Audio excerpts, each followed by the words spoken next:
way, right now is the best time not to have phone calls, because you're right. There are going to be a whole bunch of people calling in. The problem I, is you're going to well, have I to. won't. I won't put the. I won't put the phone number up until we're into the program. But Yeah, you're going to have arguments. There are going to be people who are going to that's want to. fine. The whataboutism over the past since Wednesday has. It's a wonder I don't drink more, and I kind of limit it to beer and several spirits, as opposed to any rock gut I could get my hands on, because the whataboutism is really making me want to just like throat punch people. Well, what about my sister-in-law pulled it? She tried it the other night or last night, and I had to read her the riot act. You know, for a person to think that the Black Lives Matter has somehow turned Portland into a hell on earth is kind of hilarious, especially considering the fact Portland isn't. Gotcha. All right, let me just say, folks, for the several of you that are on the Facebook already, we thank you very, very much. This is the fun, exceptionally boring pre-production work that you get to watch me do for every live program. I understand how boring this can be. This is the pre-production work that we get to do every live program. This is me sharing the program now around to all of our now 70, I believe it is, Facebook platforms, some national, some Commonwealth wide, and some local. So this is what you are watching currently. The program will officially begin. You are welcome to stay with us. We're thrilled that you are here. Every single individual one of you is welcome and respected here. But this is the pre-program fun. We will officially begin in roughly 6 minutes. That was the official, that was a very professional radio blah right there. We will begin in roughly 6 minutes. This is the sharing bit. Technical producer George is with me. Our guest Sergeant McCormick is here, and so this is the pre-production bit for Facebook. We will welcome in hot101.net at 5501. So thank you all for being here. This is just this is the fun bit. You know how this goes every week. We can't just push one button and share to everyone. Only one of the richest men on the planet, we can't figure out, with all of the IT people that work for him, we can't figure out how to share, in one tap. We have to do it all individually. So that's what we're doing for right now. So my apologies, Sergeant, for cutting you off there. I just not a problem. Not a problem. Want to let folks know, remind folks of what they're looking at. Okay, I think. No, what's my move?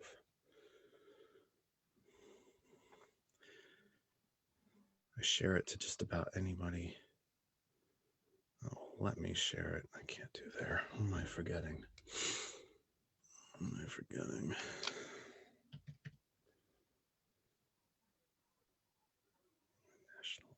Revolution.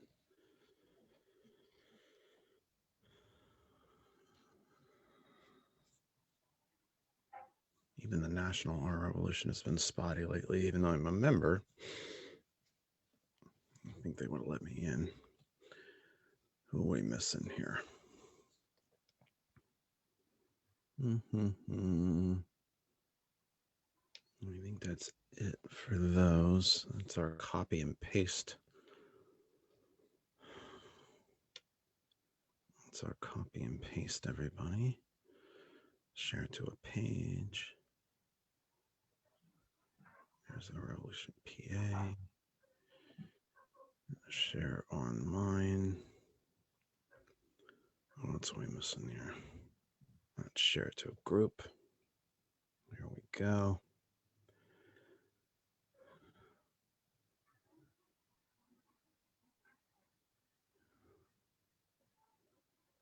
Now we're going to get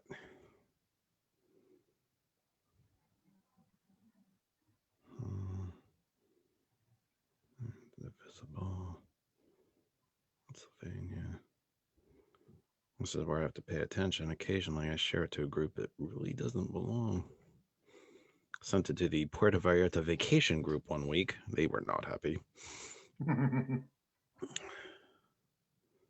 They were definitely not happy. Sent it to a fans of Snoopy group one week. They didn't know what was happening. A nice thing. Yeah, they didn't quite understand what was happening. Visible secret. They might allow it. And I should send it to the restore group. That's hilarious. Oh, crap. 1701. I forgot YouTube, George. I forgot the sounds. Come on, come on, come on. Open up, open up, open up. Later. Later. 1701. Come on.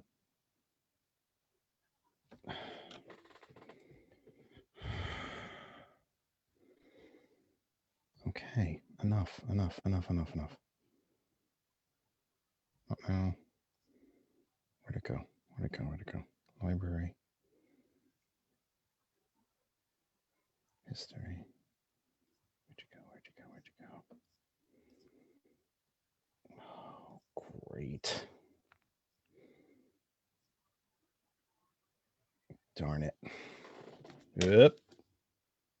There you are. But to sit there and work with an individual who cares about your health just as much as you do, it's very rewarding, it's very satisfying, and know that I'm in the best shape of my life right now. About that, that'll go away. Skip. That's perfect. What you are hearing, Sergeant, is a little trick that I have to do to fool the hot101.net software, because if it hears silence for too long, it will boot you off of the main website. So we use this little sound running in the background so that it does not do that.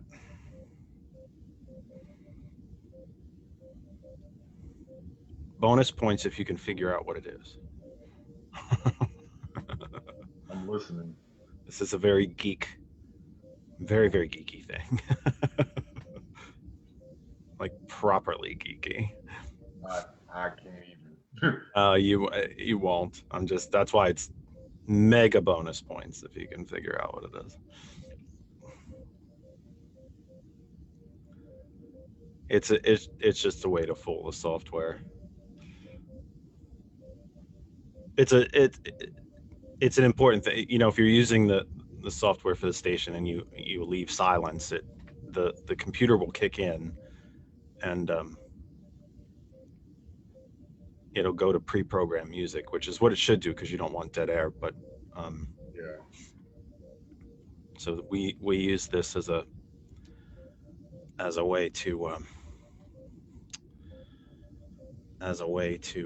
fool that software.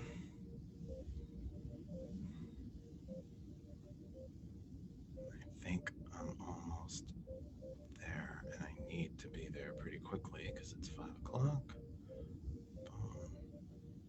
Parks coming. Jefferson Hills. Okay.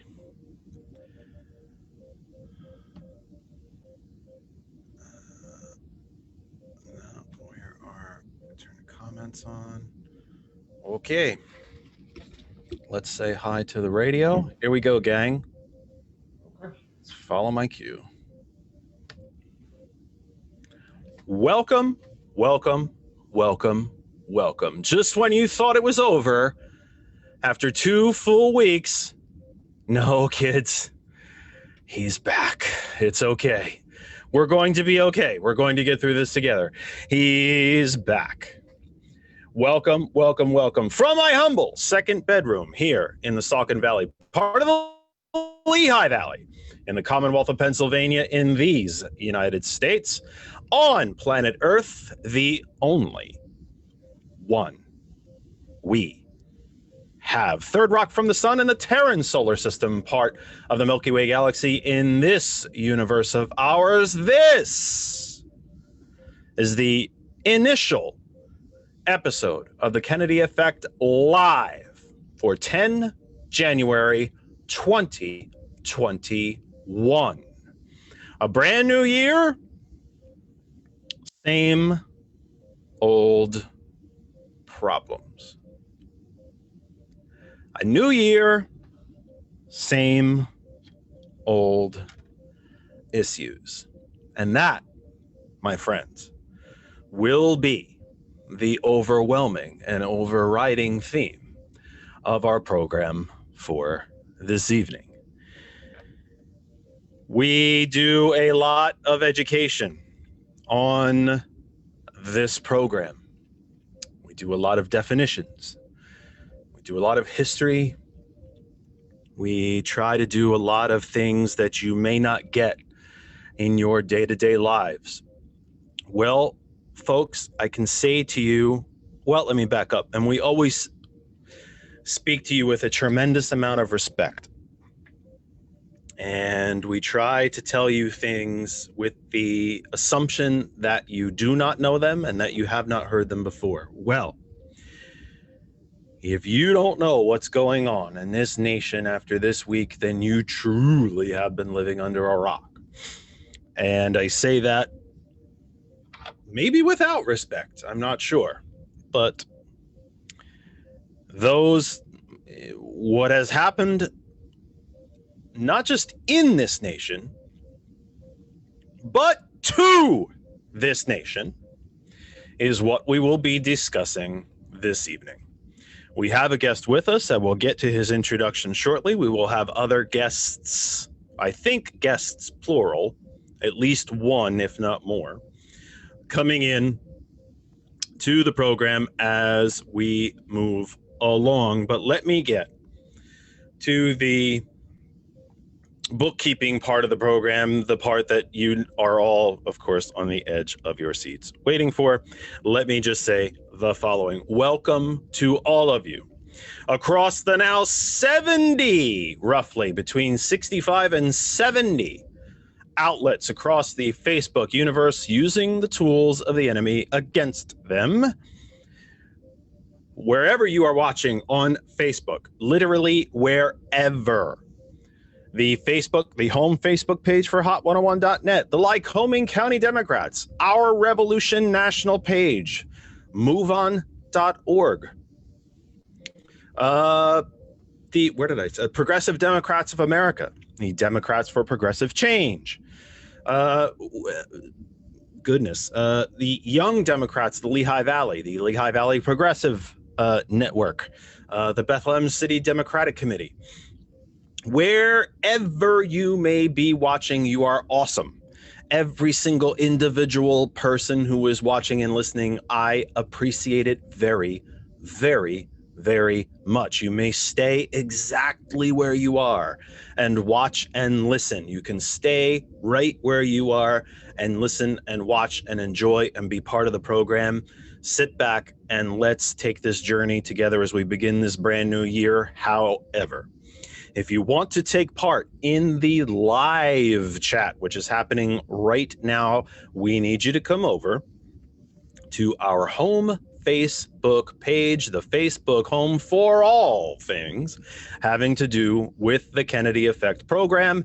That is called That Other Side of Information. If you come to That Other Side of Information, there's already a couple of folks in there. I say hello to Carmina, a past guest of ours and a guest who will be with us again in the future, I'm sure. We say hello to her, a hearty hello and a happy new year, who's already in the live chat. You can come to the live chat at That Other Side of Information. Send your questions, comments, and interact with us. This program is not a lecture. If you want to lecture, go to NPR. We love NPR. NPR is very, very informative, and it is a very, very important source of information in our country. But if you want to be lectured at, that's the place to be. We want to interact with you. You are an important part of this program. There is no program without you. So come and interact with us. We want to hear from you. You can enter your comments and questions in the live chat. That Other Side of Information is the home Facebook page for all things having to do with the Kennedy effect. Right in front of me on my newly somewhat improved Windows laptop, thank you to our technical producer, George Dare, is my Twitter page. Not my Twitter page, the Twitter page for the program, at That Kennedy Talk, or search That Other Side of Information on Twitter. And you can live tweet at us during the program. Again, yet another way that you can send your comments, questions, have a go at us, yell, disagree, whatever you want, or agree. You know, occasionally folks agree. You know what happens on a rare occasion, even a blind squirrel. You know how the saying goes. You can do that through the Twitters. And, you know, as the older folks, older folks like me, as we say, the Twitter machine, you can do that through Twitter. Our handle is at That Kennedy Talk, or search That Other Side of Information. You can live tweet the program. We will have the phone line open a little later in the program after we have a chance to talk to our guest. You can also email the program, thatotherkennedy@gmail.com. Thatotherkennedy@gmail.com. That is the email address for all things having to do with the Kennedy effect. To our friends, family, sisters, and brothers at hot101.net, we're back. We're back after 2 weeks. You probably thought you may have been rid of us, but nope. We crawled back out. We're here. We're back. And we are honored and proud to be part of the hot101.net family, the ever-expanding hot101.net family. It means the world to us to be part of the hot101.net family, bringing talk back to hot101.net, bringing education, information, truth, science, data to the hot101.net family. I know that every live program I say to you, it is repetitive and you're probably maybe even sick of hearing it, but it means the world to us to be part of the hot101.net family. It's not a small thing to us. It means everything. We are proud to be part of this family, and we're glad that you're with us. The some 50,000 plus listeners all over the planet. You mean the world to us. So thank you for being there for yet another, Sunday evening here in the United States, but wherever you're listening around the world, whatever time zone, whatever time it is for you, we thank you for being there. So again, there's all the bookkeeping stuff. Home Facebook page, That Other Side of Information, at That Kennedy Talk on Twitter, thatotherkennedy@gmail.com, and we will give you the phone number later in the program. Without any further hesitation, let me get to my primary guest of the evening, and that is retired Staff Sergeant Thomas McCormick.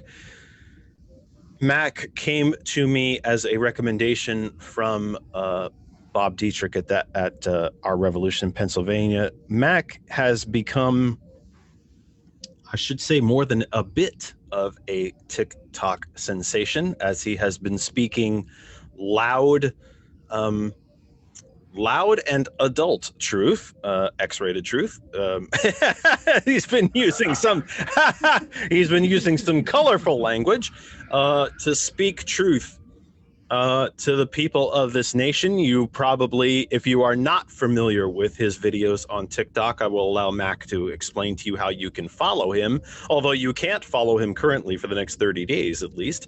28 days, I think. 28. We'll let him explain that in a little, but his videos have gone pretty darn viral, and he has developed quite a following as he has spoken, and not just his truth, but truth, period, from his unique perspective. If you are watching on Facebook, you can see clearly. I hope you're all sitting down. And Mac, I hope you're sitting down. I need to deliver a piece of truth to you. You are a man of color, in case you didn't know that. I wanted to let you know. As he has delivered his truth, and not just his truth, really, a truth, the truth, to a nation that sorely needs it. But let me not tell you who Mac is. Let Mac tell you who Mac is. So let me just say, retired Staff Sergeant Thomas McCormick, welcome to the Kennedy Effect. Thank you. Thank you very much. So, Sergeant, let me start the program by asking you what has become our traditional standard first question. Who is retired Staff Sergeant Thomas McCormick, and how did you get here? Staff Sergeant Thomas McCormick is Marthan and Robert's son. Both of them rest in peace. I am a 49-year-old black man who has experienced every aspect of American society and have been burned by a lot of it. I entered the United States Army when I was 18 years old. In 2009, I came on active duty. I have deployed to Afghanistan. I never left the wire. I was never one of those guys that went out and actually got shot at. I do have friends who have PTSD, who have dealt with PTSD. Shout out to FSC 92nd Engineer Battalion. I have been to South Korea. I have been to Germany. I have been to Afghanistan, Ireland, Nova Scotia, Puerto Rico, Guantanamo Bay before they turned it into the prison that it is. I spent 2 years in the Navy. And my love of politics came from my father, and my love of truth came from my mother. I got on TikTok middle of November, right before the election, and my very first video was about dragging stupid people along with us. And ever since then, I have fashioned myself to be, my TikTok handle is Thomas Bishop the Villain. And I took that name specifically because there has to be somebody in life, there has to be somebody on the left or for progressive talk or for progressive ideas who makes people angry. I understand that Michelle Obama did say that when they go low, we go high. Some people are perfectly fine with that. The Obamas of the world are perfectly good people, and I am glad that they are the ones that are going high. Some people, however, have to be the people that get their hands dirty. I feel like it is my job. It is my responsibility. It is my honor to be able to be that person who, no matter how colorful the language, but be that person who, yes, you're going to be mad at me. And that's perfectly fine. And I don't care about it because that's the point. If I say it, it's been researched. It has been vetted. I have gone through and found the stories from different websites and this, that, and the third, so that when it does come out of my mouth, it is actually truthful, but it will come out of my mouth in a very raw, very upfront way. That is who I am. That is what I stand for. That is what I believe. I believe that much like Batman at the end of Dark Knight, truth isn't good enough. Sometimes people deserve more. People deserve to have their faith rewarded. And we've had politicians for too many years. We've had political people for far too long who have given us the sunnier side of American politics. And I'm here to remind people that reality doesn't really care about your sunny side disposition. Reality is reality. And that's what I do. That is exactly what I do. I think your dog might be mad at you right now. I can hear the dog. Dog's not. Yeah, he's not. Paying attention. And my wife literally just left, and she just ran out. But he's okay. He's okay. He's just going to keep whining for a little bit, but he'll be fine. Believe me, that's not a complaint. You might hear my listeners are very familiar that my senior cat might be wandering in here having a go at me at any point. George refers to her as the union rep. She might be wandering in here having a shout at me at any point. I think it's just life. We do this from home, so I think it's fun. I'm sorry that the dog is sad, but it's fun. It's kind of funny. It's just life. We all do this from home. Yeah, so exactly. Sergeant, we, as I stated earlier at the beginning, at the opening outset of the program, you had to be living under an absolute rock not to know, or somehow on another planet, not to know what was happening in this country this week. Mm-hmm. The Capitol was invaded by seditionists, white supremacists, spurred on, urged on, directly directed by the occupant of the White House, current occupant of the White House. And the Capitol was sacked for the first time since 1814, during the War of 1812. Fortunately, not burned to the ground as it was then, Exactly. but it was sacked for the first time since 1812. Mm-hmm. As there are so many different levels upon which I can ask you this question, and I will defer to you to answer them on as many different levels as you wish. But if I could possibly start as a retired member of our military, because the military doesn't belong to anyone, by the way, as much as the Republican corporation would have you think that they own it. It doesn't belong to anyone. As a retired member of the United States military, what did you think? What did you I do think it's one of those seminal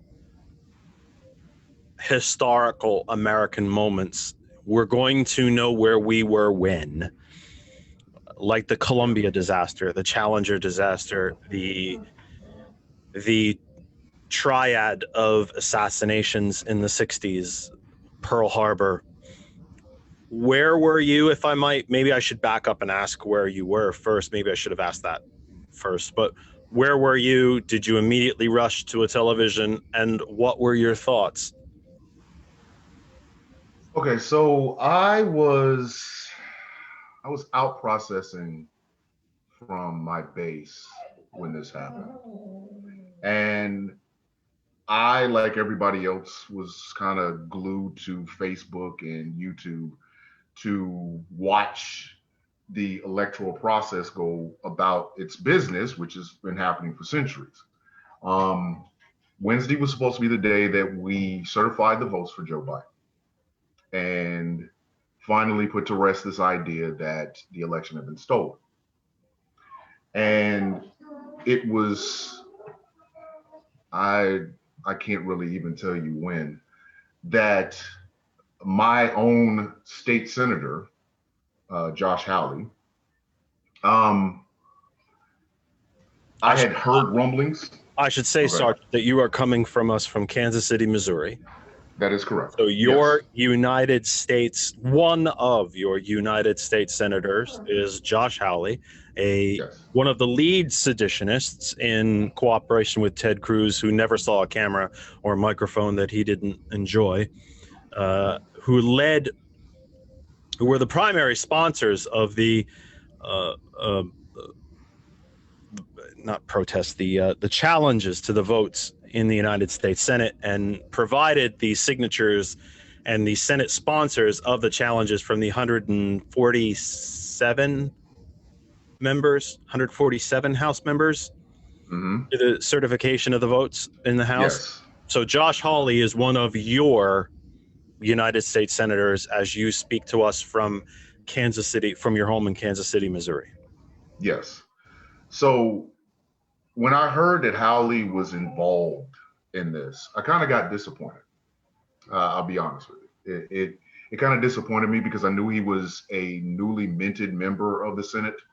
Um, how far into the Trump train, I did not know. But it wasn't until,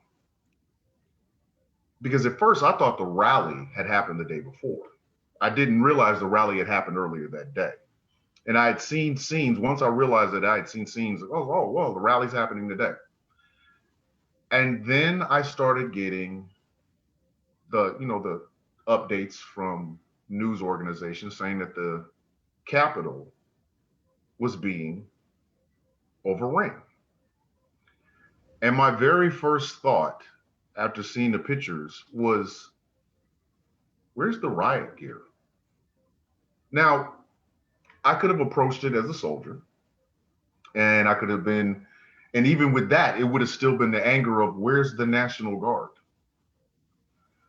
But instinctively, I ended up approaching it as a soldier, an NCO, a husband, a father, a son, a brother, and ultimately as a black man.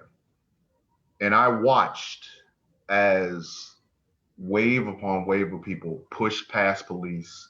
In some instances, the police allowed them in. I watched as some gentleman who has been denied by both the Norse pagan community and is appropriating Native American indigenous people's clothing, traipse into the building. I saw people climbing down off the balconies, and I got angry. I got so unbelievably angry. And that anger came from a place I didn't even realize I had it. It was more than just, look at what these people are doing. It's, look at what they're getting away with. Look at what they're getting away with. And last summer, when there was protests after the deaths of George Floyd and Breonna Taylor, I remember the riot gear. I remember the tear gas as they cleared out a square so that our illustrious president could take a photo op in front of a church with a Bible held upside down. And I remember in Portland, in Minneapolis, in Chicago, in Los Angeles, in New York, the police officers and their over-policing and their brutal tactics against people who were protesting the deaths of people who should be alive today, but they weren't. And then I saw this. And that anger just crystallized. It was like a knife in the stomach. I forgot that I was even in the uniform. At that moment, I was more disgusted than probably any other time since in my 49 years of life in America. I have never seen anything like that. I remember where I was for 9/11. I was a little kid who wanted to be an astronaut when the Challenger blew up. I remember when the Columbia blew up. I remember the assassination attempt on Ronald Reagan. I remember these momentous moments in American history, and I've never seen anything like that before. And that there was a part of me that was saying, this is not the America that should be, not the America I remember, because the America I remember has never been great. America has never been great for people like me and people who look like me. So there was no nostalgia that hit me. So the part of me that said, this isn't even the America I remember. But then there was the part of me that was really angry because people who protested for lost lives and over policing and the constant fear that Black people have, that people of color have in this country, were met like they were an invading army. But these people can take the capital of our country in under 3 hours. And we're supposed to pretend like this is normal. So I think I made my very first TikTok video. I've had like 300, 400, 500 TikTok videos. I think I made that my first one of that day, that morning. And I asked a question. Are we going to call these people domestic terrorists now? Are we going to keep pretending like this level of anger is normal? Oh, well, you know, it's just the passions. That's what they said about the Tea Party.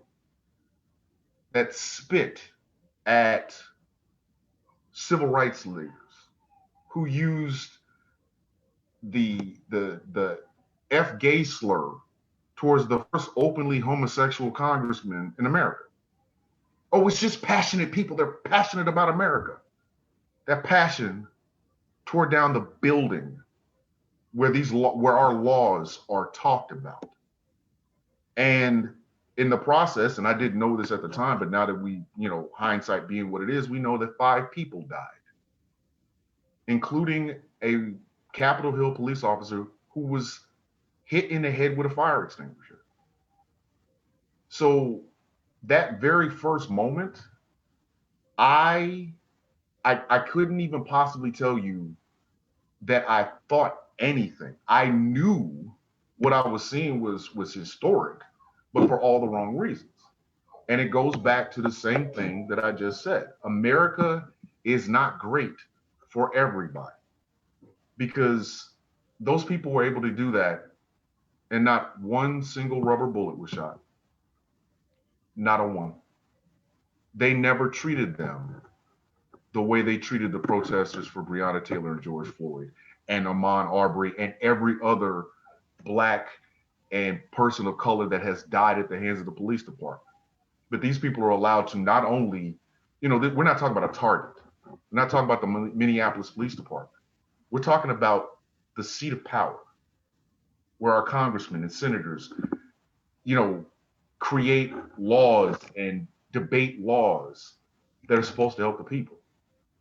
And they were not only able to get away with it, some of them were escorted out.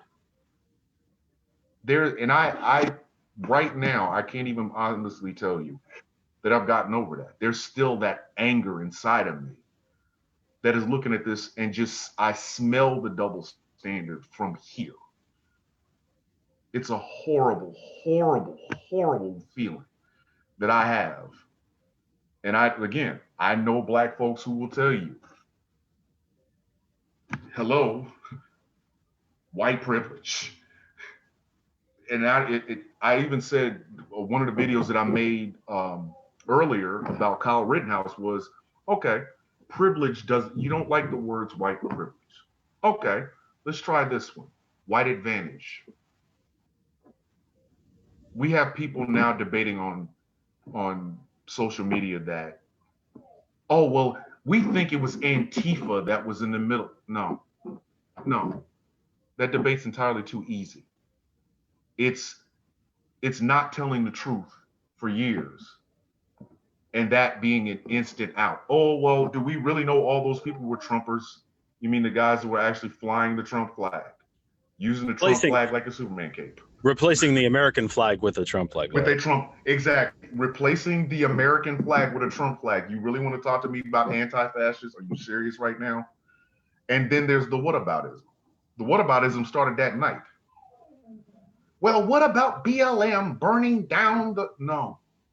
You're not going to ever tell me that you're going to compare a Target in Minneapolis, Minnesota to the U.S. Capitol. You cannot do it. And I will not allow it. I will not allow you or anybody to make that argument and say, you're right. They're the same. No, they're not. They're not. And the person who incited all of this, according to Ben Sass, was delighted. Are we not going to talk about that either? Are we not going to bring that up? Is that not going to be part of the conversation, that the leader of this mob just so happens to be the current occupant of 1600 Pennsylvania Avenue. Are we not going to talk about that? Or are we going to leave that one out to the open and just, it's interpreted? I told, when we talked on the phone, I told you, I do not like Josh Hawley. I don't. I don't like anything about him. I don't like his face. I don't like his ears. I don't like his jowls. I don't like anything about the man. If I was to ever meet Senator Hawley, I would call him an insurrectionist to his face, because that's what you call the person who incites a mob. Ted Cruz is an insurrectionist. And sadly, so is the current president of the United States. 5:32 Eastern Time here in the United States, wherever you are listening and or watching around the globe on planet Earth, third rock from the sun here in the Terran solar system. We thank you very much for being here. Every single individual one of you. We appreciate you. You are respected. We thank you for being here wherever you fall on the political spectrum. Although I have to say, I think if you are right-leaning, it's not going to be an easy night for you. But you are going to hear some genuine and real truth of what happened to our nation this week, not just what happened in it. Wherever you are watching across the Facebook universe, we now share the program to roughly 70 different entities across the Facebook universe. You may stay exactly where you are and listen in the background, enjoy, watch, see the extremely rugged, handsome face of Mr. Mac and the not so much of me face made for radio. Please do so exactly where you are. Listen in the background, enjoy dinner with the family, learn something, engage in the program, go, listen and learn. That's what the program is for. However, if you would like to join the live chat, which is happening right now and is, there's a decent number of folks there. There is an exchange of ideas happening in the chat at the moment. Please feel free to do so. Our home Facebook page for all things having to do with the Kennedy effect is titled That Other Side of Information. That Other Side of Information. All are welcome to come to our home Facebook page and join in the live chat. We will take your questions, your thoughts, your comments. Please come there and engage with us. Now, if you are a long-time listener of the program or even a recent listener of the program, you will know that my holy grail is interaction with you, especially phone calls, is interaction with you. If I'm not going to get interaction from this audience this week after an act of civil war, I don't know when I'm going to get it. So please, we are here to interact with you. This is not a lecture. I'm going to deeply enjoy my conversation with Sergeant Mack, but this is not a lecture. We are not here to lecture to you. We are here to interact with you. So come to the live chat happening right now. That Other Side of Information is the home Facebook page for the program.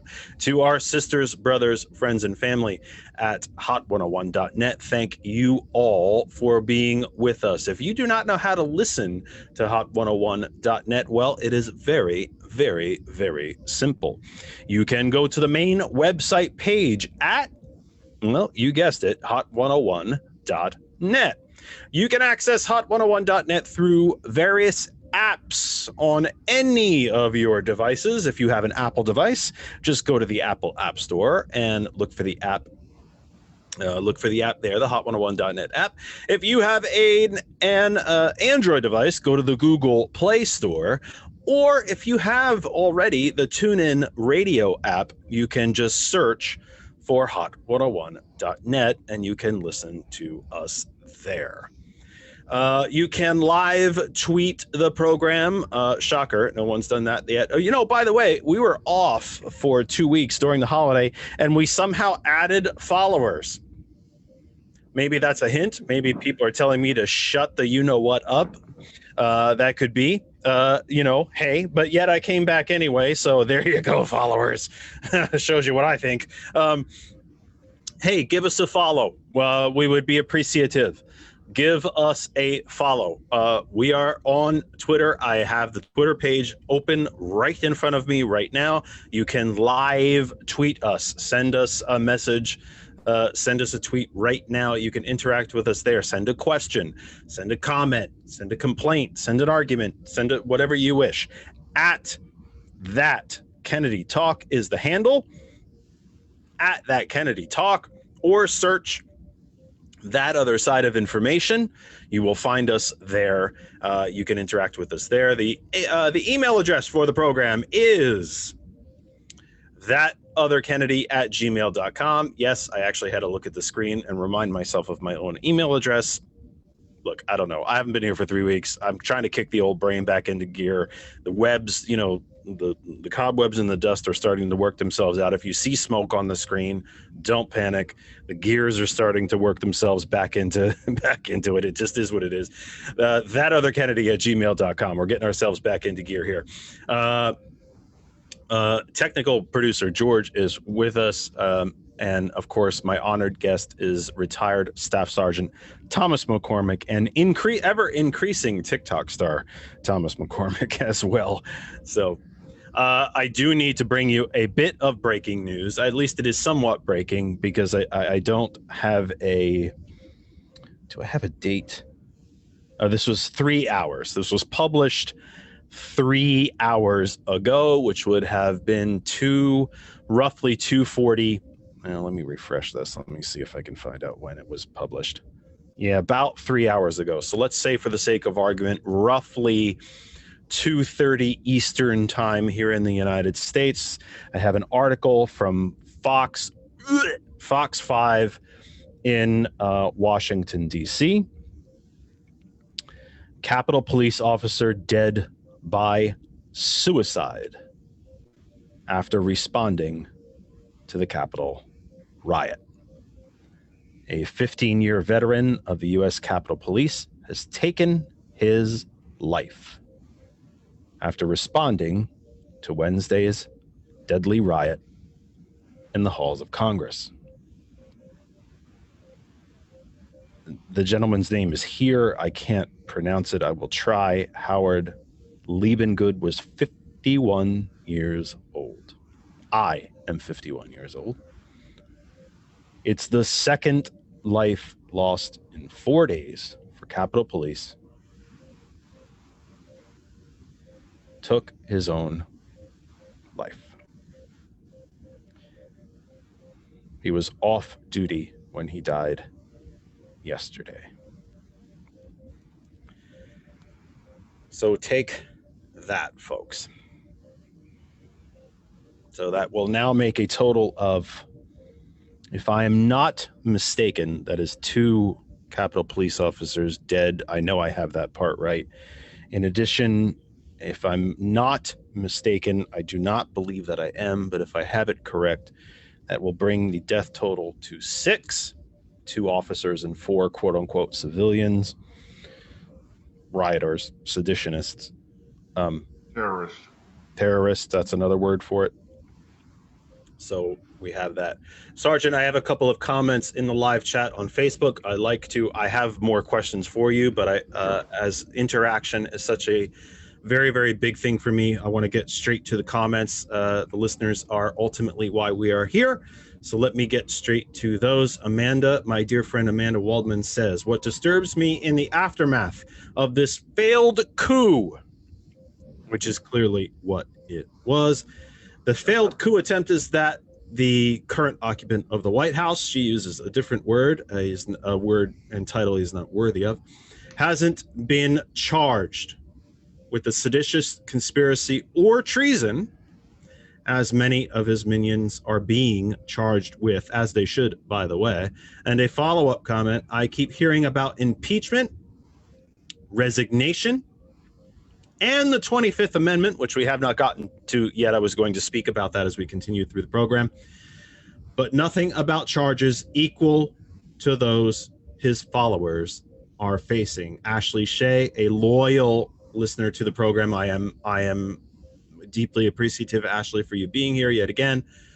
A question. It looks like a question. Yes. Question for you, Sergeant Mack. Given your background, Sergeant McCormick, is there a standard practice of security during certification at the Capitol? Was less or more security on hand than previous? Well, she has elections here, but I'm assuming, Ashley, that you might mean more or less security than previous demonstrations happening at the Capitol. You are not a member of Capitol Police, Sergeant, but from what your military background gives you, what can you tell us about what took place at the Capitol? There has been speculation about the levels of security that were at the Capitol that day, that they were obviously not enough literal bodies in place, that certainly it is fact that there were nowhere near the number of bodies in place compared to the Black Lives Matter protests that happened earlier in the summer, where National Guard troops were in full gear and formed rings around the Capitol, 2, 3, and 4 people deep, when in fact 0 incidents happened, and the protesters came nowhere near the Capitol, by the way. There's also some video evidence, and my goal here is not to give you the answer in the question, but I'm trying to illustrate what we're talking about. There's also ample video evidence that there was quite a level of complicitness by some of the Capitol officers. There's also video evidence of very stark heroism by some of the Capitol Police. Yes. But there's also quite a bit of evidence at flat complicitness by some of the Capitol Police. So after a very long, prefacing and prelude to my question, what does your, and you were not a police officer, you're a military man, what does your experience tell you about what you witnessed from a policing and security point of view? We discussed a bit in the first half hour of the program how you see this as a man of color, and how just your sheer anger, your color could be purple for that matter, how you're just this sheer anger, but your military experience, what did you see? The security experience, what did you see Wednesday? Okay. What I saw primarily was the literal breakdown of good order and discipline. That's the very first thing that I saw. Was an interview done with the governor of Maryland, Larry Hogan, who literally mobilized or called the general who was in charge of the National Guard and put him on standby. And they waited for the call. And they waited. And they waited. And they waited. And the call never came. Well, it did not come from the place at which it would have. A call to mobilize and send the National Guard into the Washington, D.C. area has to be made from the president. Because of we should illustrate, though, because of the unique status of D.C. as a federal district and not a state. Mm-hmm. So some of the decisions that would be made in a quote unquote normal city, mm-hmm. or standard municipality, standard city, standard state, that would normally be made by a governor or a mayor, these decisions must be made by the federal government, because the district is a federal district. It is a federal quote unquote municipality. Yes. those two terms might seem oxymoronic to some folks, but it is a federal municipality. So these decisions are made by the federal government. The federal government actually assumes and operates some city decisions. So it is the Department of Defense, the National Department of Defense, the Pentagon itself, that had to make these decisions about calling in the National Guard. The mayor has jurisdiction over the Metropolitan Police, but could not call the National Guard, could not contact Governor Hogan or Governor Northam of Virginia, or hell, Governor Newsom of California for that matter, and said, please bring me troops. It is against the law. There is a chain of command. In this case, it was required that the Department of Defense itself make that call and make that decision. And I did not mean to step on you, but I just wanted to illustrate for the folks, for everyone listening, that there's a distinction to be made here. You would normally expect the governor of a state to make that call, but because of the unique status that DC holds, the Department of Defense itself needed to make that call. So I apologize for stepping on you there, Sergeant, but that's to illustrate that for the folks. It's fine. So in a situation like that, you go back to, and again, I do not have the extensive background being, I was never an MP. I was always a Unisupply, but we were taught tactics about, okay, IED blast or an accident, you form a perimeter, you do a security check, you do things to cordon off the area. You're protecting from both incoming fire in case, okay, an IED goes off, there might be small arms, but as well as your first instinct is to protect the downed vehicle or the downed soldier or what have you. So in regard to what happened at the Capitol, there was some complicity. There were cops who took selfies and pictures with insurrectionists.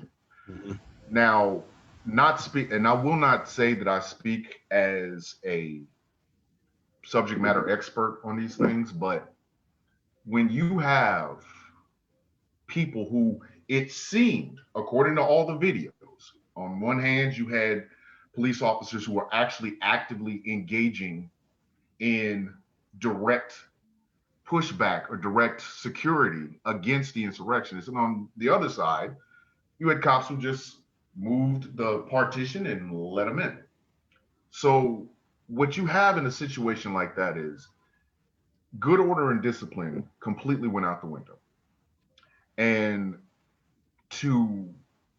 I don't like to bring or put race into it, but you have to. When people thought that, when the National Guard came out last summer because of the Black Lives Matter protests, it was under the impression that they were going to tear down the Lincoln statue. So they had National Guard troops out front to protect the Lincoln Memorial. So in that regard, the perception is these quote unquote Black Lives Matter terrorists are going to tear down the statue of Abraham Lincoln. But when you actually have a situation going on where people are actively trying to get into a building and the governor of Maryland is prepared to send the National Guard, and the call eventually does come, but from all the information that I've been reading about, it was Vice President Pence that made that phone call. So at that particular moment, and every soldier, sailor, airman, Marine, or Coast Guardsman understands the idea of the chain of command. The head, the top of the chain of command in any organization in the military is the President of the United States. So if the Vice President has to make a phone call to get the National Guard in, then we have a bigger problem than simply, oh, well, this Capitol Police officer took a selfie. No, I don't care if all of them took selfies. If the commander-in-chief is the one who will not make a phone call to bring in the National Guard to protect not just a building, but the center of our one of the two branches of government, then there's something wrong there. And my opinion, it comes down to the same question. Are we going to pretend like this isn't happening?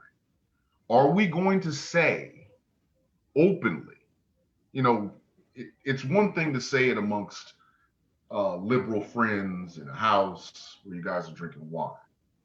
It's one thing for Don Lemon or Chuck Todd to say it on television. But the American people as a whole need to be able to say this to ourselves. Our president did not stop this. He had the opportunity, one phone call to the governor of Virginia, the governor of Maryland, this would have been shut down.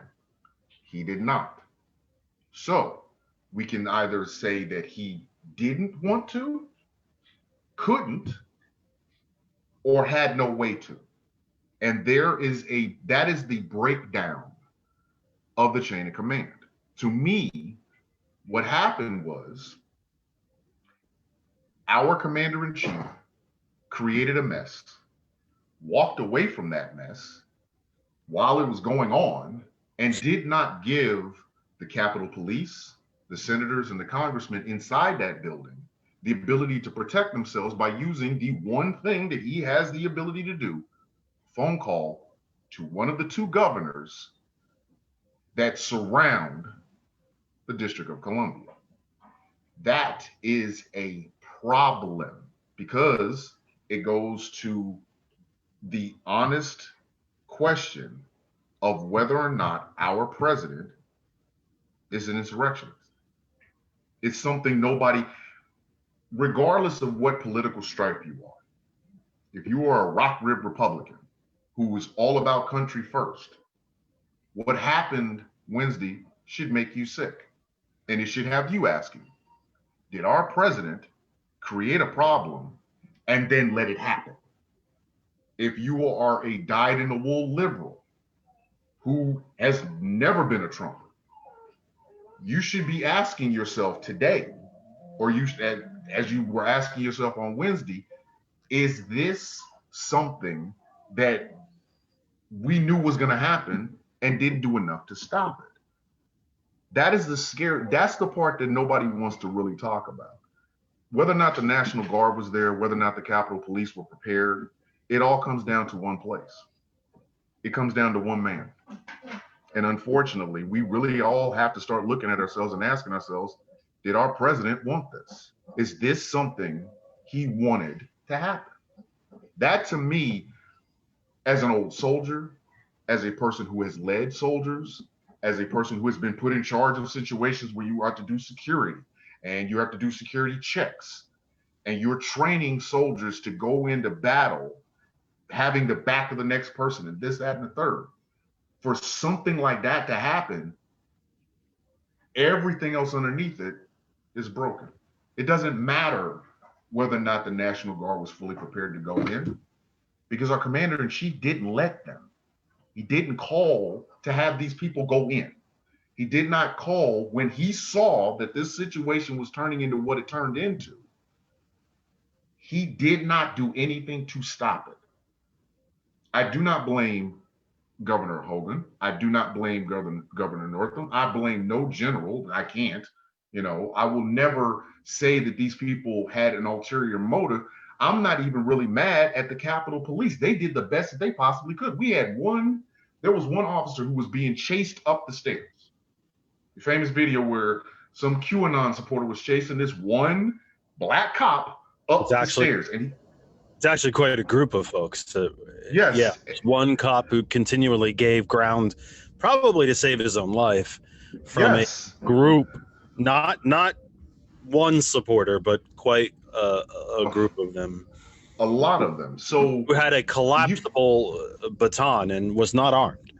Exactly. You had the sergeant of arms of the Senate, the sergeant of arms of Congress. They were holding weapons on people, but they should not have had to be in that situation to have that happen in the first place. Because again, Sergeant, yeah, is there any doubt in your mind? And I realize that this is a question where I'm asking you to speculate. I'm asking you your opinion. This is an opinion question for all of you who are listening and watching. I'm asking the sergeant his opinion. Is there any doubt in your mind, Mac, that there were complicit individuals inside the Capitol Police? No doubt in my mind. No, there were. Absolutely, yes. And without trying to get into a deeper discussion about policing, a discussion that we've had here on this program repeatedly, and I'm sure we will have again. And when we have that, I will invite you back. Yes. When you see the numbers, and you may very well yourself have had this opportunity presented to you, but when you see the maybe I should back up. One of the best ways, in my humble opinion, to quote unquote support our vets is to stop making them. Yeah. So when you see vast numbers of vets flood into law enforcement, and I would have to assume that there are veterans all throughout the Capitol Police, of which there are roughly 2,100, 2,200 members of the Capitol Police, by the way. It is the 8th or 10th largest law enforcement organization in the country.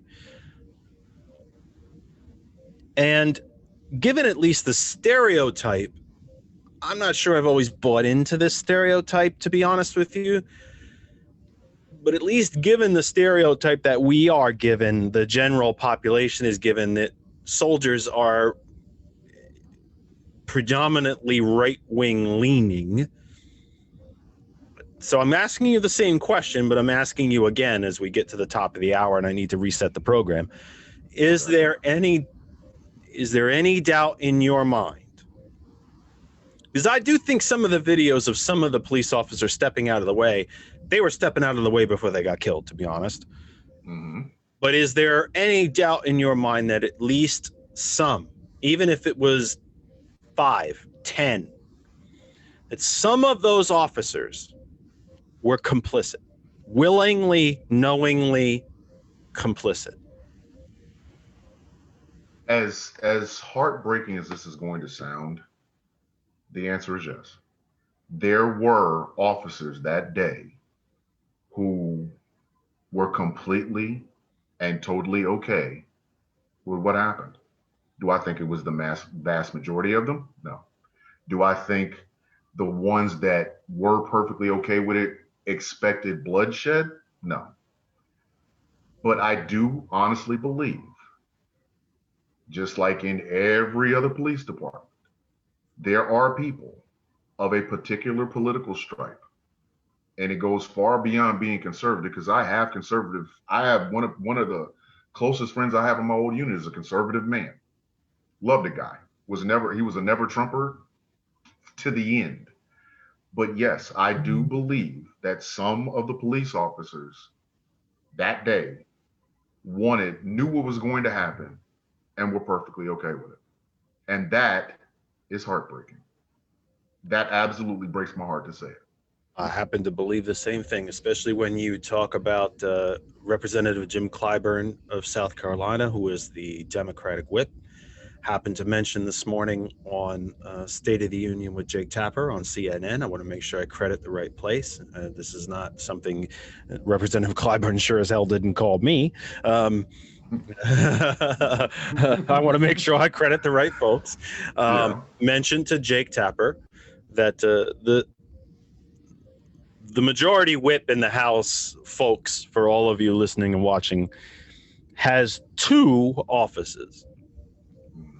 he has his congressional office, his actual House member from South Carolina office with his name on it. And then he has a second office, which is much closer to the actual House floor, that he uses as the House, in this case, majority whip. And that office is completely unmarked. It does not have a name on it. It does not have a title on it. It does not have any markings whatsoever. If you are a House member, you will know what that office is. If you are a staffer, you might know what that office is. But if you are a member of the general public, you would have no clue what it is. It might look like a broom closet for all you know. But Representative Clyburn mentioned this morning to Jake Tapper that his congressional office, his office that specifically says right on the door, Representative James Clyburn, South Carolina. Forgive me, folks, I don't know what number district his is. 7th, 11th, forgive me, I don't know. His office was completely untouched. While other offices were ransacked, his office was completely untouched. But the whip's office was completely ransacked. They knew where to go.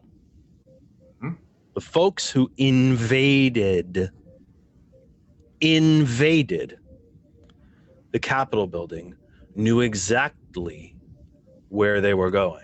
And before I reset the program, as we do at the top and bottom of every hour, we reset the program. I'm not leaving you. Where was I getting I leave you from? My brain is freaking all over the place tonight. I want to throw this fact out to you to think about as we reset the program. And I want to credit where I got this piece of information, and it came from, as you all know, my spirit guide and my real, inspiration for the program is Tom Hartman. I got this from him on Friday. One of the folks that was arrested on the spot on Wednesday. I got this from him Friday, but was arrested on the spot on Friday. One of the folks that was arrested during this insurrection, during the invasion, occupation, and siege of the Capitol itself, while in custody of the Metropolitan Police, George tells me Representative Clyburn is the 6th district. Thank you, George. Mm-hmm. Did not request, but required a Russian translator. Now think about that, folks. For those of you in the live chat, those of you who might be considering sending us a tweet or considering calling us later in the program, and I'll be putting the phone number up shortly. One of the folks that was arrested on Wednesday as a direct result of the invasion and armed siege of the Capitol itself did not request, but required an absolute 100% necessity for communication, a Russian translator. It was former NATO Supreme Commander Admiral James Stavridis himself on Thursday morning on Morning Joe, who told the panel assembled and all of us who were watching and or listening, I was listening while I was working, that if you think there were not Russian and or Chinese and or Iranian operatives in that crowd, then you are lost. Because remember, this was an open sourced plan. This was not done on the dark web. This was not done on even the minimal platforms of 4chan or 8, whatever the hell you call the damn thing. I wouldn't, it skeeves me out just to even say the names, let me alone visit there. This was openly done on Facebook, on Twitter. This was not a dark plan. This was not a secret. This had been planned for weeks ahead of time. Trump himself said, be there, it's going to be wild. And someone needed a Russian translator. If you don't think there were Chinese agents in that group, multiple Russian agents in that group, they knew what they were looking for. They went to the speaker's office. They went to the whip's office. Computers were taken. You're lucky they didn't make it to the skiff. Mac knows what I'm talking about. I can see it. Yep. You're lucky they didn't get to the skiff. And if they did get to the skiff, it hasn't been reported yet. There's classified materials at the Capitol. It's not the CIA, it's not the Pentagon, but there's classified materials at the Capitol. Some of the highest security clearances in government are members of Congress. So think about that. 6:08 Eastern Time here on the eastern seaboard of the United States. This is the Kennedy Effect live. We return to you live after our holiday break. It's the 10th of January, 6:08 Eastern Time. This is the Kennedy Effect. Wherever you may be, and I'm Jeff Kennedy, by the way. It says so right on the screen. You can see it. It's right there in front of you, kids. This is the Kennedy Effect for the 10th of January. We welcome you all back. Thank you very, very much for being here. Every single individual of you. I appreciate it very, very much. It's time to inform. The tagline for the program. It's the theme of the program. It is why we are here. It's time to inform, educate, and engage. Wherever you are watching on Facebook, the near 70 different places that we share the program now. Stay there. Watch, listen, enjoy, no matter where you may be. We appreciate it. It's awesome. But if you want to come and take part in the live chat, I've already taken questions and comments from the live chat and put them to our guest. Please do so. That other side of information is the place to come.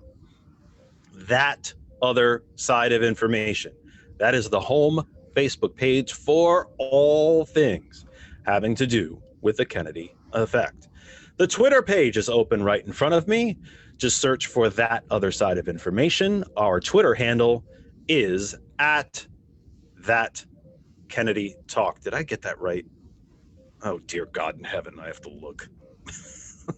Why am I doing this? Why am I blanking? Yes, I'm right. @ThatKennedyTalk. I had a look. I have no idea why I had a look, but I did. I'm having brain freezes as we go. I'm up to 18 followers. I added a follower during the program. If you see snow, that's why I added a follower. So there you go. If you see, even if you're in Hawaii, California, Central and South America, Australia, New Zealand, we have listeners in all those places. If you see snow, I added a follower. That's why that happened. So there you go. Give us a follow on Twitter.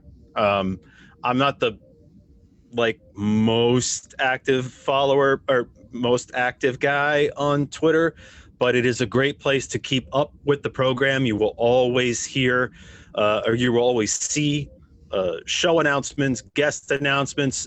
Our guests generally give us a follow. I retweet things from our guests, from popular popular people that I follow, news, information. Great place to keep up with the program right there on Twitter. Search for That Other Side of Information at That Kennedy Talk is the handle. Our email address, thatotherkennedy@gmail.com. thatotherkennedy@gmail.com. Again, another place that you can reach us live. You can literally engage with us right now during the program. You folks know how much that means to me. Engage with us right now during the program. You can do that right now. I will be putting up the phone number very, very shortly. George and I failed to do, and I take full responsibility for it because George reminded me about 37 and a half times while we were off. We didn't finish the bingo card, but I will get there. The Patreon account is done. George and I will explain that to you later in the program, how you can become a special supporter and member of the program and get special exclusive content or see me privately on Zoom. I might even look better when it's private. You know, look, we're damn near translucent. I mean, let's just be honest. You know, I mean, but we'll get to that later in the program. You know, it's a different way for you to support the program. And I know that if any of you are familiar with Patreon, you know that it has to do with money and subscriptions to the program. This is not for me to take your money and jet off to some Caribbean island. This is for us to generate funds to turn back into the program, to immediately, literally reinvest back into the program, to build out the studio, add some technology, build a better background, anything that might make me look better. And will take literally millions of dollars of plastic surgery. So listen, this is important stuff. So we'll get to that. So yes, I will be putting up the phone number shortly.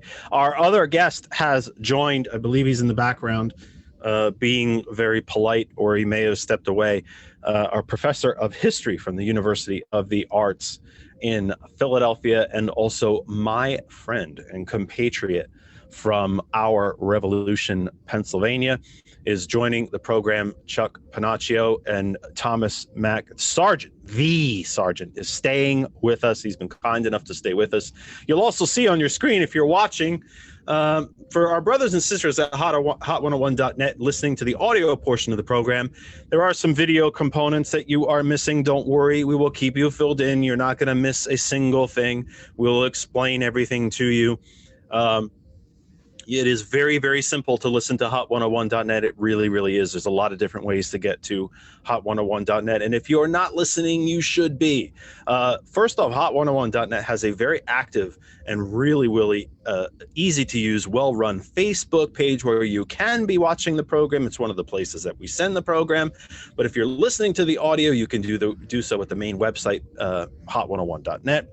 The Apple App Store, if you have an Apple device, the Google Play Store for an Android device, or if you have the TuneIn Radio app, regardless of whatever kind of device you may have, just search for hot101.net. On your screen, you will see that George has put up the definitions, the textbook definitions of sedition, insurrection, and treason. And we will be talking about those. We will be talking about the 14th Amendment, specifically Section 3, which has to deal with expulsion of members of the House and Senate who are, in fact, contributors of and to sedition. And we'll be discussing the 25th Amendment as we plow on into hour 2 of the Kennedy Effect. And we welcome in my friend and Professor Chuck Pennachio. Chuck, welcome, and thank you for coming back to the program. I warned you. You were my very first guest on the second episode of this program. I warned you I was going to make you come back, and here you are. In the flesh. Yeah, thank you. And great to meet you, Thomas, virtually. You go by Thomas? I go by Thomas. How you doing, I'm all right. I'm Professor? doing good. Thanks. Yeah, it's been a wild week, huh? What a roller coaster. Emotions, everything, all over the map. Yes. Chuck, you are one of the leading, proud, front of the parade progressives that I have had the honor to meet. in my life and forge a friendship with, I ask you to rejoin us here tonight so that I can borrow on your experience as a history professor. The Capitol was invaded and held under siege for only the second time in our history and the first time since 1814. Is there anything in your education and in your experience as a professor of history, as a student of history, as a student of politics for that matter, that would make you disagree or make you think differently, that what we witnessed on Wednesday was anything other than sedition or insurrection? Or does it rise to the level of treason itself? Please tell me your thoughts. It hits on all of these definitions, plus it was clearly an attempted coup d'etat. I mean, it was an attempt literally to overthrow the government, to extend the power of Donald Trump beyond his presidency as accorded by law. So it was an attempt actually to seize the government on behalf of an illegitimate authority, which goes beyond sedition, insurrection, and treason. It's something that, as somebody who is a German-American historian, a specialist, German-American diplomatic history, it's amazing how German history and American history keep bouncing back and forth, how we inform each other, how Hitler borrowed ideas of apartheid and slave labor from the US model, and how the South Africans have done that, how the Israelis have done that.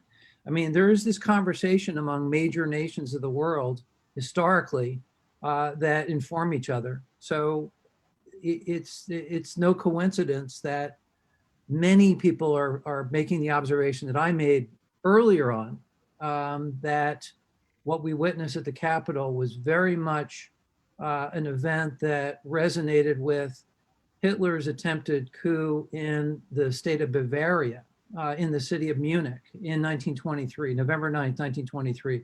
Remember that date, November 9th, because it keeps repeating itself throughout German history. But there was an attempt by Hitler and 2,000 coup assistants to take the government of Bavaria and then extend it nationally and take the whole of Germany. That was 10 years prior to his coming to the chancellorship. And the coup attempt in 1923 actually built upon the stab in the back myth that extended from the end of the First World War, when the King of Germany, the Kaiser, abdicated power, and the military high command stepped into that authority, and they signed the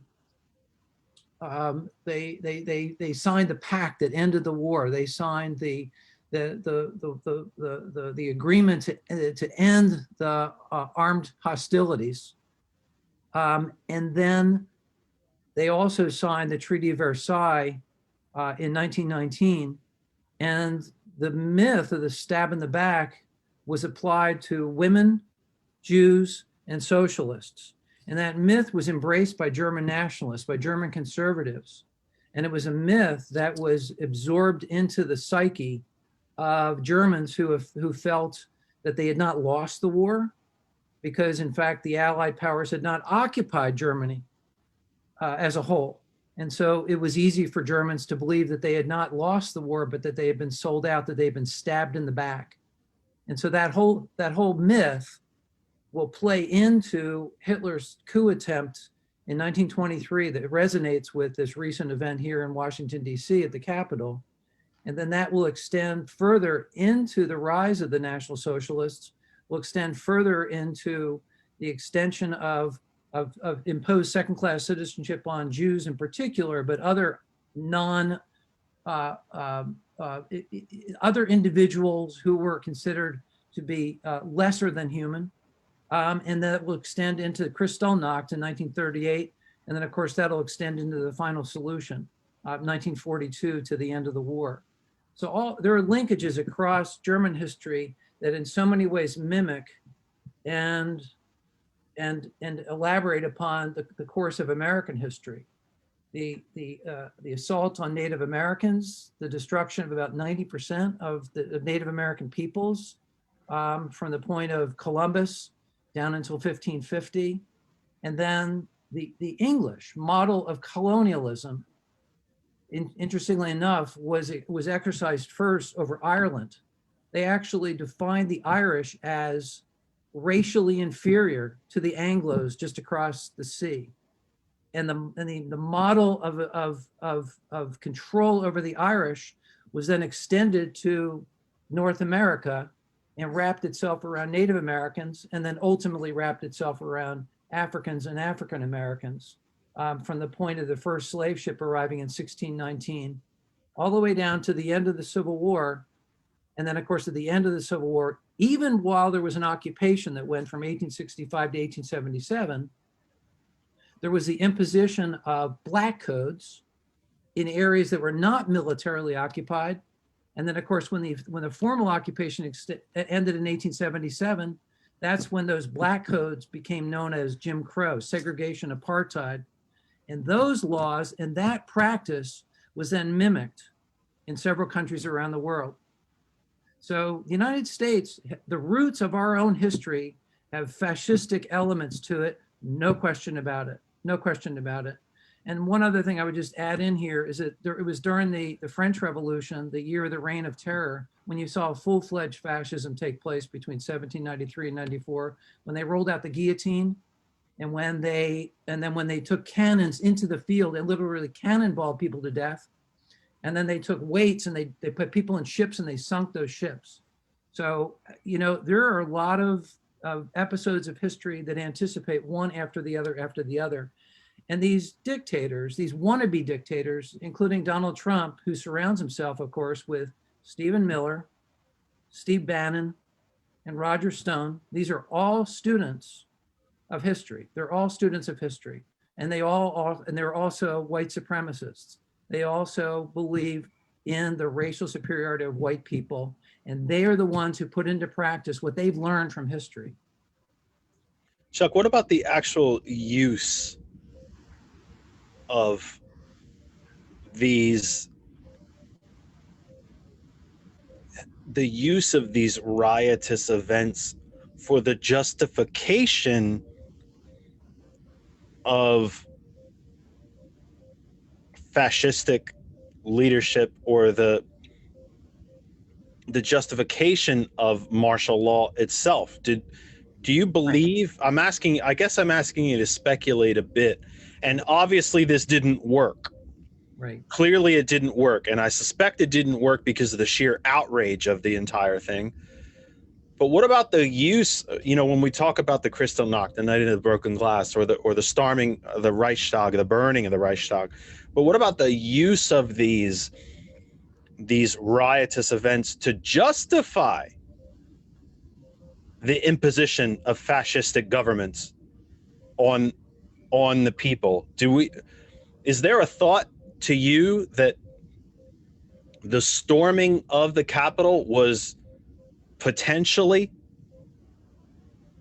an event like this that was going to, and by the way, and Sergeant Mack and I discussed this when we spoke on the phone earlier today, there were six state capitals that were invaded on Wednesday as well, right, in coordinated attacks. And goodness only knows what's going to happen on the 20th. There are plans. All you have to do is look online. Again, open source. This is not secret. right, That multiple state capitals, including our own, Chuck, here in Pennsylvania and yours in Missouri, Sergeant, are being openly being planned to be attacked on the 20th. right. Is it your thought, Chuck, again, looking through the, projecting forward from the lens of history, but projecting forward, that these attacks are partly being planned as a justification for the heavy hand of fascistic exercise of fascistic government to be placed on top of us. Sure. Had Trump played it right, he could have declared martial law. Right. He could have declared martial law. This is what Hitler did with the Reichstag fire, right? And then he suspended the Constitution. And the language he used was, we have to suspend democracy in order to protect democracy. And that's fascistic propaganda, right? It's very Orwellian. But to your point, to say that this was a failed campaign is way too premature. I mean, what they've done is they've laid the seeds, and what you do, what the fascist does is they re-narrate it, is they mythologize the event. They create a different storyline out of it. You know, keeping in mind that the very first parade, or the torchlight parade on Rome, involved just about 300 black shirts. These were the thugs who were part of the paramilitaries who were part of Mussolini's force, right? But if you know the story, that over the years that 300 morphed into 3,000, 30,000, 300,000 over time. You know, it's like the little guppy that you catch turns into the whale. You know, the more times you tell the story, the bigger the fish becomes. The more times they tell this story, the bigger the story becomes. And I can tell you, they've already begun re-narrating it on social media. I mean, I'm attacked on social media. I'm being accused of being a fascist. Fascists today do not use the term fascist to apply to them. They project it onto other people. In fact, what they do is they identify anybody who's left of center as fascist and communist. All of the bad ideologies are attributed to people, the political left per se. And frankly, the political left is anybody to the left of them. So that involves people to the right, all the way out to the left. But everybody who opposes them, everybody who opposes fascism, is identified themselves as a fascist, as a socialist, as an anti-American, as an anti-patriot, as somebody who doesn't love their country, and so forth. All of that labeling, all that propaganda, all that smear is a critical fascistic tactic of labeling the other before they effectively label you. And I would argue that the center of American style fascism is actually corporatism, because corporatism is the ideology of keeping people distracted and divided, of scapegoating one another, immigrants, Black people, Mexicans, women, you name it, and keeping these people divided and keeping all eyes off of what's actually happening to them, which is that they're being strangled by a corporate ideology. And corporatism, sometimes called neoliberalism, wraps around now every American institution, every major American institution, including my own. This is part of the discussion that I've had, and I've gotten a lot of pushback from it. Go ahead. Because I believe that it is being taken as an excuse for the folks that did what they did on Wednesday. It is not in any way, shape, or form. Well, here's something else. Chuck, isn't it? But well, both of you. I could say to both of you, and forgive me. I'm gonna ask a question, but then I need to reset the program at 6:30 here. Okay. Again, let me throw out a question for you to think about, and then I'm gonna need to reset. How many of the people in that seditious mob of insurrectionists have had everything taken from them? Literally, nearly everything taken from them. Jobs, income, healthcare, and have been fed a steady diet by the former Republican Party, now corporation, a steady diet of, well, they did that to you. Democrats did that to you. Right. The Democratic Party did that to you. Right. Black folk did that to you. Mexicans and Central Americans did that to you. Social Security did that to you. The New Deal did that to you. Because I think that's a big part of this. Well, see, It's that's not, the thing. it is not by any means the only part. Not by any means. Because at some point, your own damn brain should kick in and say, but that's not what the New Deal was about. You would think your own education would kick in at some point. You would think that your own common sense would kick in and say that the 3 richest people in the country having the same wealth as the bottom 170 million, how the hell does that good for me? How is that good for me? And how does the one remaining political party in the country, functioning political party in the country, wanting to spread that wealth out, how does that hurt me? But we know that's not happening. Well, see, When you just look, when you just look at the physical condition of some of those folks invading the Capitol building, and you're damn right, I'm making a judgment based on looks. You're damn right I am. Yes, I am. Guilty as charged. Here's the thing, Joe. They've had everything taken from them. Everything. They have, but here's the thing, and this is something to understand this. You got to go all the way back to Reagan. You have to go all the way back to Ronald Reagan. Ronald Reagan. We do Ronald Reagan every week. We vilify Reagan every week. In his rise to becoming president of the United States, his biggest calling card was government is the problem. Government is the problem. And folks, let me just quickly say that if you're watching the video part of the presentation in my square on your screen, I'm going to put the phone number up on the screen. So please, Sergeant, please continue. Okay. So my apologies. Oh, no problem. So in his rise to becoming president of the United States, he was bringing about a quote unquote new type of conservatism. Now, you had a guy like William F. Buckley who ran the racists and the sexists and the whatevers out of the Conservative Party. Buckley himself wasn't a great guy.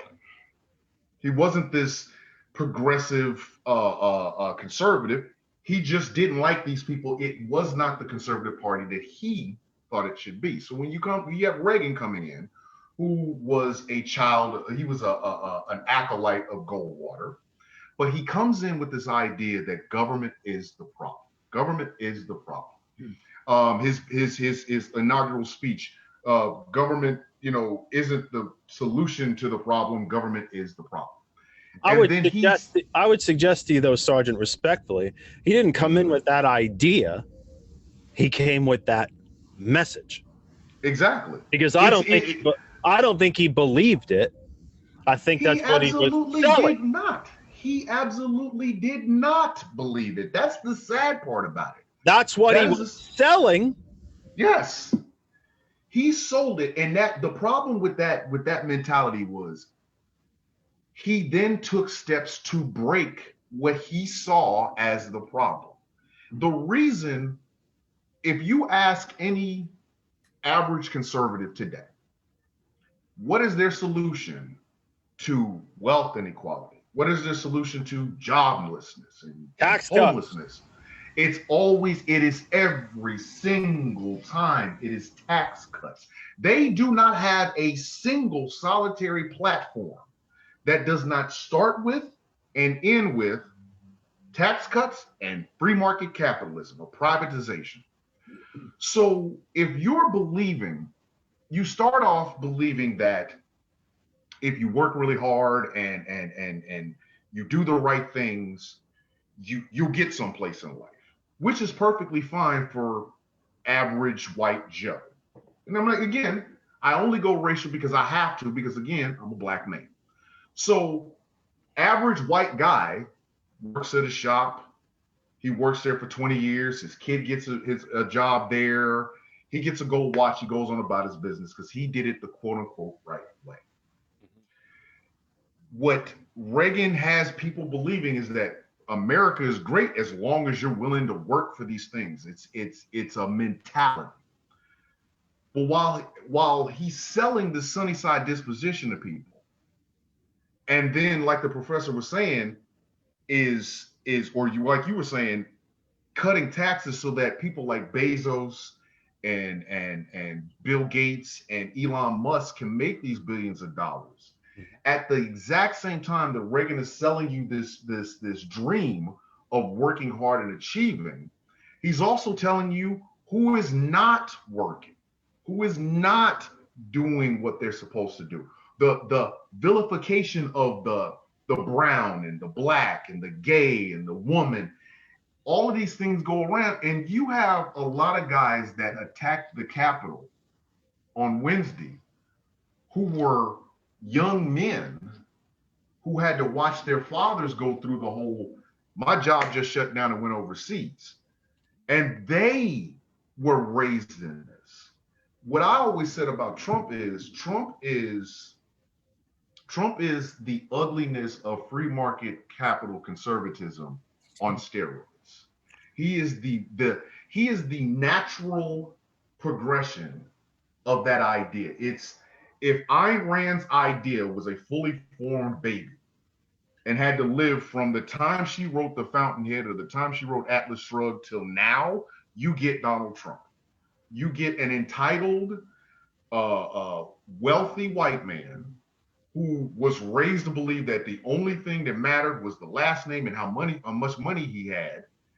He doesn't care about these people, but he fooled these people into believing that America isn't great because of this particular type of person. It's the immigrants, it's the Muslims, it's the gays, it's the blacks, it's the women. All he did was take what Ronald Reagan was giving Sonny disposition about, flipped it, and made it completely ugly. It's the reason that right now you have people who factually should know, and anti-fascists had nothing to do with what happened on Wednesday. Black Lives Matter, the statement, which is all Black Lives Matter actually is a statement. Black Lives Matter, the statement, did not attack the Capitol, but you have people who should know better, or they're actually out there giving out this false information, like the professor was saying. And now, Sarge, by the way, if I have to fall on one side of the fence, and we talk every week on this program, life is not one or is not binary. It's not 1 or 0, yes or no, black or white, up or down. You know, we live in the gray areas. We do. Yes. We live in the gray areas. But if I must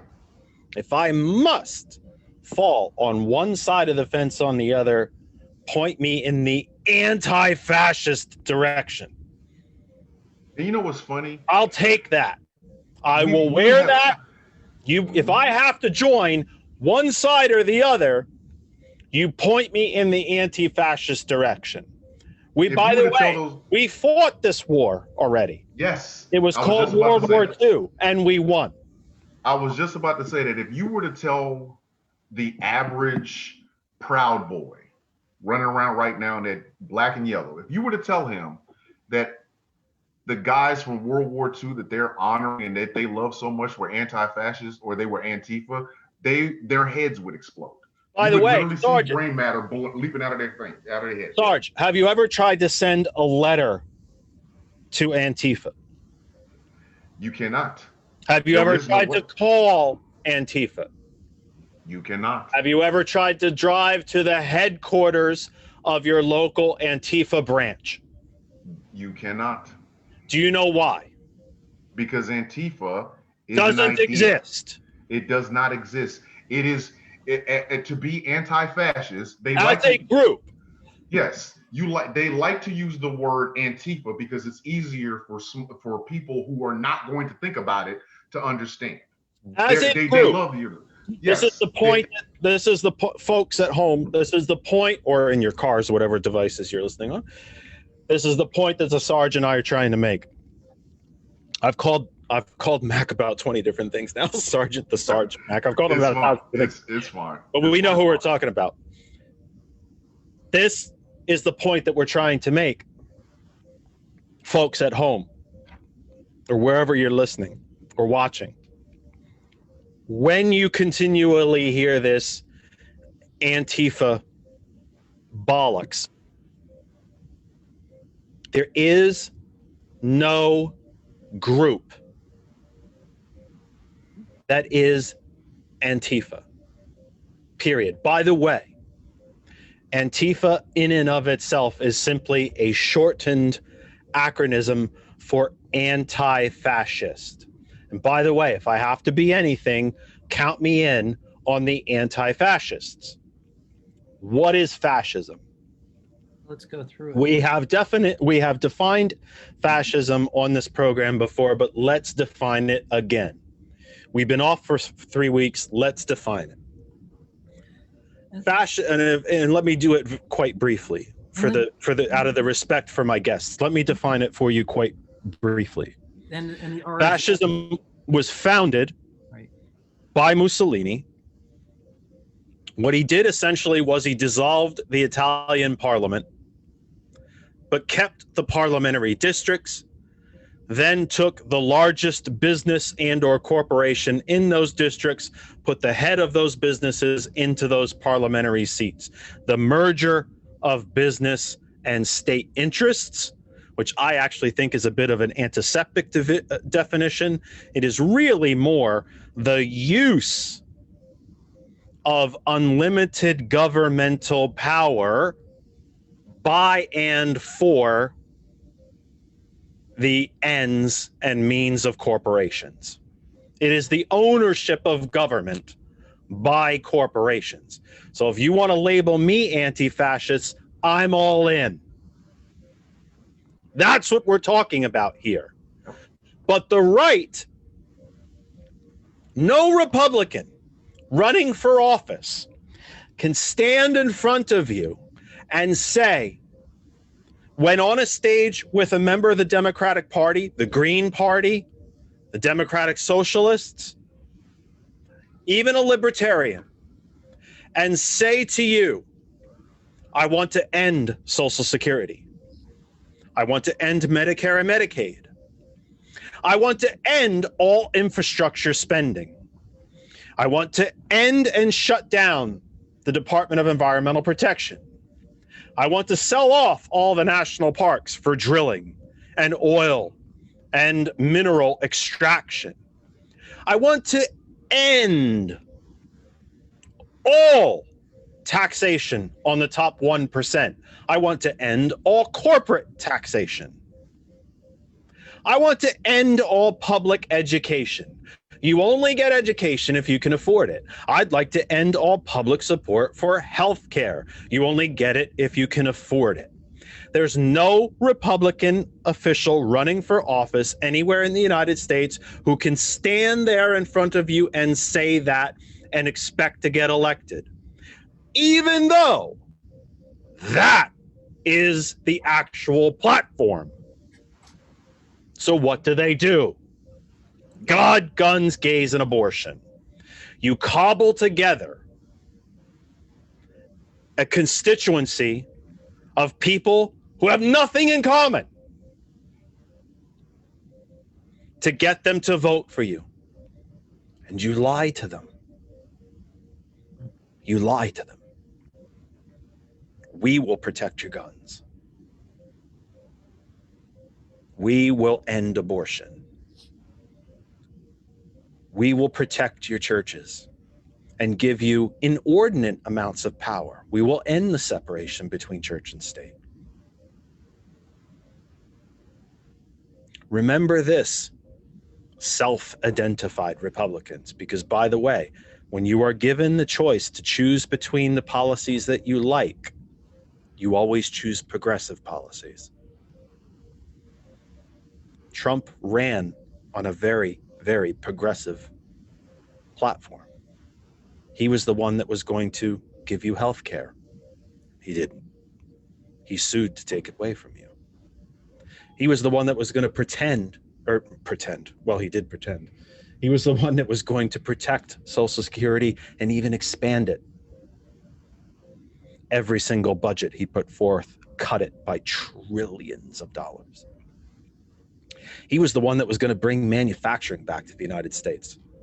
The United States shipped more jobs overseas during his 4 years than any 4-year term other than George W. Bush. In fact, Trump, 4 years having now completed, for all intent and purpose, lost more jobs than it created. It is a net minus of 3 million jobs. In fact, in the last 32 years, Republican administrations, 16 years, Democratic administrations, 16 years. Republican administration job performance, a minus, I think, I just heard this on Friday. I want to say it's 6 to 7 million jobs. Democratic administrations, plus 32 million jobs. You were lied to. You were lied to. When you were storming the Capitol, self-identified Republicans, what did you think you were going to get? Money? Support? Government action? Supposedly you didn't want any of that, and you're all broke. And you've had everything taken from you. What did you were going to get? They didn't even get what was promised at the rally. He promised to walk down there with them. Well, and he doesn't get his hands. Oh, no. He doesn't get his hands dirty. Folks, let me just say, I didn't get to reset the program at the bottom of the hour, and now I don't even know what the heck time it is. It's 6:47. Let me just say, folks, the Twitter page is open. You can live tweet the program. No one has. They never do. It makes me bummed, but nobody did. I feel like a little boy. I'm sad. Somebody took my ball and went home, and now I can't play anymore. But nobody live tweeted the program, but you can. The Twitter page is open. You can live tweet the program at That Kennedy Talk or search for That Other Side of Information. The live chat is open. There are quite a few number of folks in there, including a question I did not get to that I will get to. I promised Ryan that I would get to his question. I will. Kristen also has a question here. I need to get to it. And the Holy Grail, folks, the Holy Grail, the rainbow that this leprechaun chases every damn program. The phone line is open. You may call the program. Speak to me. Speak to Professor Pennachio. Speak to Sergeant Mack. Ask us a question. Interact. You may speak with us. The phone line is open. If you are watching the program on Facebook, you can look at my Zoom square and see the number. For those of you listening to the audio-only portion of the program through our great friends and family at hot101.net, I can't tell you how proud I am to be part of the hot101.net family. You may call us 267-227-9189, 267-227-9189. One more time, I'll give it to you very slow. If you're listening to the audio program, you may call the program 267-227-9189. Let me just tell you again, I use a little program, free program called Google Voice. I have it up on the screen. I should see it sort of light up and give me sort of weird things when someone is calling. We can take one call at a time. I did miss a phone call, actually, the last program because I had it in the background. I didn't see it. It's supposed to ring audibly. Everybody will hear it. That's not the greatest thing from a radio production point of view, but it's free, so that's why we use it. So let me just be blunt. We use it because it's free, and that's what we can afford here. So, but I should see the screen light up when someone calls, when we can take one call at a time. No one has called. No one is on the line currently. The line is open. If you will want to call and speak to myself or either or both of my honored guests, Sergeant Mack and Professor Chuck, you can do so. 267-227-9189. So, Sergeant Mack, I interrupted you. Please finish your thought. Okay. So, what I find... Wait, I'm sorry. I'm sorry. I said I was going to get to Ryan's question and to Kristen's question. So let me get to Ryan's question. To both of you, as a law-abiding citizen, I can not get anywhere near the Capitol building. I'm having so much trouble wrapping my head around how and or why this mob of people were even allowed to get to the steps before police or security, etc., locked the area down and began to push the insurrectionists back. I saw more police presence and pushback at the Pride rally that was hosted this summer in our 6,000 person little town. Boggles my mind and infuriates me at the same time. Could I please have your thoughts, gentlemen? Three words I have. Go ahead. Go ahead, Professor. White, might, and right. And just to unpack those a little bit. Why don't you go with that, Mac? You've got thoughts, I'm sure. White, might, and right. It's fairly simple. These were white people. And white people are allowed to do things that no other group in America can get away with. Now, I do not say this simply because I am Black. If I was a Native American man, I would say this. If I was a Hispanic man, I would say this. If I was a gay man, I would say this. Because time after time after time after time, be it law enforcement, be it domestic violence, be it Kyle Rittenhouse is a hero. Tamir Rice is dead. Kyle Rittenhouse is a hero. Trayvon Martin is dead.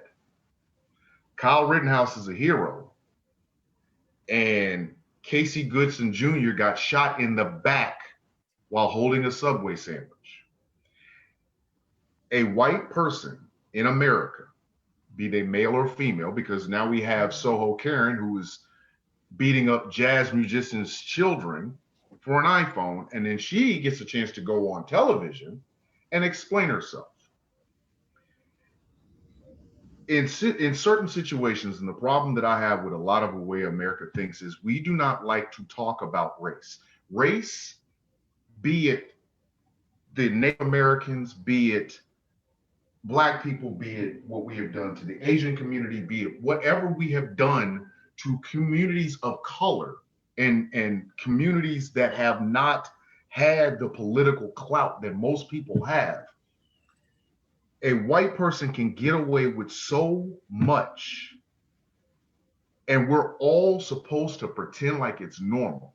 If I walk out of my house right now and get in my car and drive down the street and a cop pulls me over, the cop is not going to see that I am a retired member of the military unless I have a sticker or a placard on it. He's not going to see that I'm a father. He's not going to see that I'm a husband. He's not going to see that I'm a grandfather. He's not going to see that I like comic books. He's not going to see that I watched The Dark Knight and it's the greatest film ever. What they're going to see is that I'm 6 feet tall and I'm bald and I'm Black. I am a threat coming to the car. Mm-hmm. However, you can be a white gentleman who had a bad day, has a gun in the car. You can get pulled over. You can get out the car with your gun. You can point it at the cop. There was a video going around on TikTok of a white gentleman who had a fight with his girlfriend, who not only got out of got into his car after the cop kept telling him, "Hey, Jeff, hey, Bob." Oh, I think his name was Bob. "Bob, come here, come here." He got in his car, rammed the cop's car, got out, did not listen to anything the cop said, and just acted like everything was normal. There are videos. There was a gentleman in Florida, it had to be in Florida, of a naked man. It's always Florida, isn't it? It's always Florida. It's always the Florida. Naked man, yeah, who killed, I think he killed 2 people. And he was completely naked, running up on the cop. The cop had his gun on him and never shot him. In America, we have not, you can trace back almost every single problem in America to the fact that we do not deal with our trauma. We would rather pretend like that trauma doesn't exist.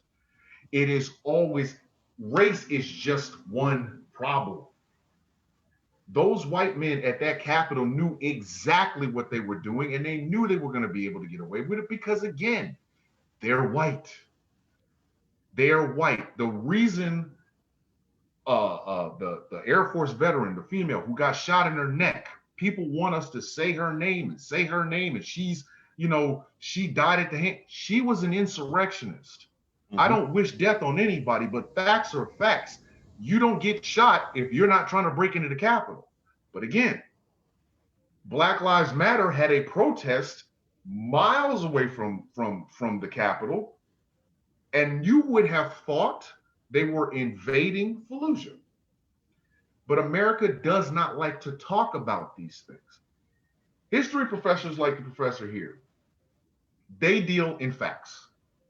That's why it's called history. These are things that have been researched and they have been notarized, they've been noted, and people have seen it and they talked about it. They hate history professors because history professors are eternally the guys that are going to go, nah, no. You know, you have people like Tommy Lahren saying that taking Donald Trump off of Twitter is a First Amendment problem, and no other president is it. You go, okay, yeah, but look at what he did. And they'll go, this is just like Nazi Germany. Then you have a history professor going, wait a minute. Nah, not the same. Not the same. Tommy Lahren's knowledge doesn't go too far past the teleprompter in front of her. Let's just be she's an airhead, but again, let's just be blunt about that. Yeah. We have this problem in America. Let me get to 267-227-9189 is the phone number. 267-227-9189. It makes it very confusing when I can't actually speak the numbers of the phone number.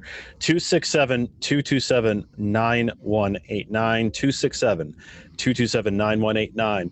Professor, I have a question in the chat for you. Kristen asks, could Chuck speak to the complicity of German Christian leaders in the furtherance of Nazism? Chuck, I would expand on that question to say, could we, and to possibly bring the question up into our current situation, starting with the Reagan administration's evangelical outreach, which was chaired, by the way, by George W. Bush, and the funneling of money into church organizations.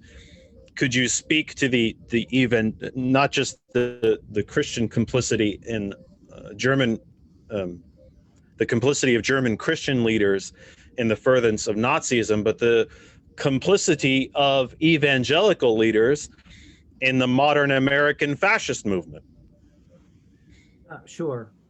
That's a straightforward question.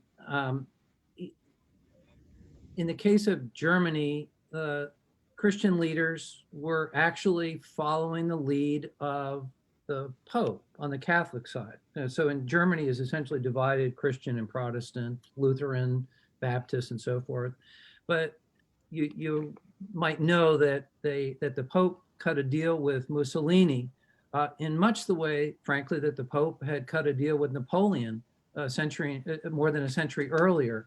And that was a deal that you leave our church alone and we'll leave you alone. So the church is an institution whose primary purpose is self-perpetuation, understanding that religious institutions are primarily political institutions, that their primary purpose is to consolidate their own power and to protect their own empire, if you will. And that's the mindset in particular of the churches that existed in Germany.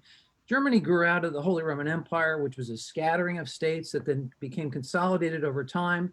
And the culture was always self-protection, self-protection, self-protection. So that's a cultural form that plays out in Germany. And so they gave Hitler carte blanche in the same way that the Catholic Church gave carte blanche to Mussolini, gave him protection. So it was out of self-preservation and self-interest. And I would argue the same thing is true here in the United States. And actually the conversation begins, in my mind, it begins earlier with Richard Nixon, who did a deal with Billy Graham. And Billy Graham was the preeminent evangelical preacher in the United States in the 1960s and 1970s. And Billy Graham provided that sort of air of of spiritual blessing, right, from God, from on high. And for the followers of the evangelical churches, the Christian churches, that gave Nixon protection in the same way that it would give Reagan protection with the moral majority, Jerry Falwell, and then more in now Franklin Graham, who's the son of Billy Graham, has been the primary protector, as well as Jerry Falwell Jr., the protector of Donald Trump, who is as far from being a Christian as anyone you could imagine. But he doesn't hesitate to use the Bible, right, to protect himself and to say that he is God's vicar, he is God's messenger on earth. So the church is a very political institution. That's the first thing I think we need to understand. And I would just add to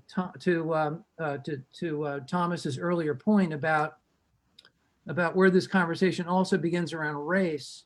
I mean, it's got its roots much earlier, but in terms of the modern Republican Party, Nixon was the first one to run on the Southern strategy. He was the first one to begin flipping the Republican states into Democratic states by playing the race card, not so subtly.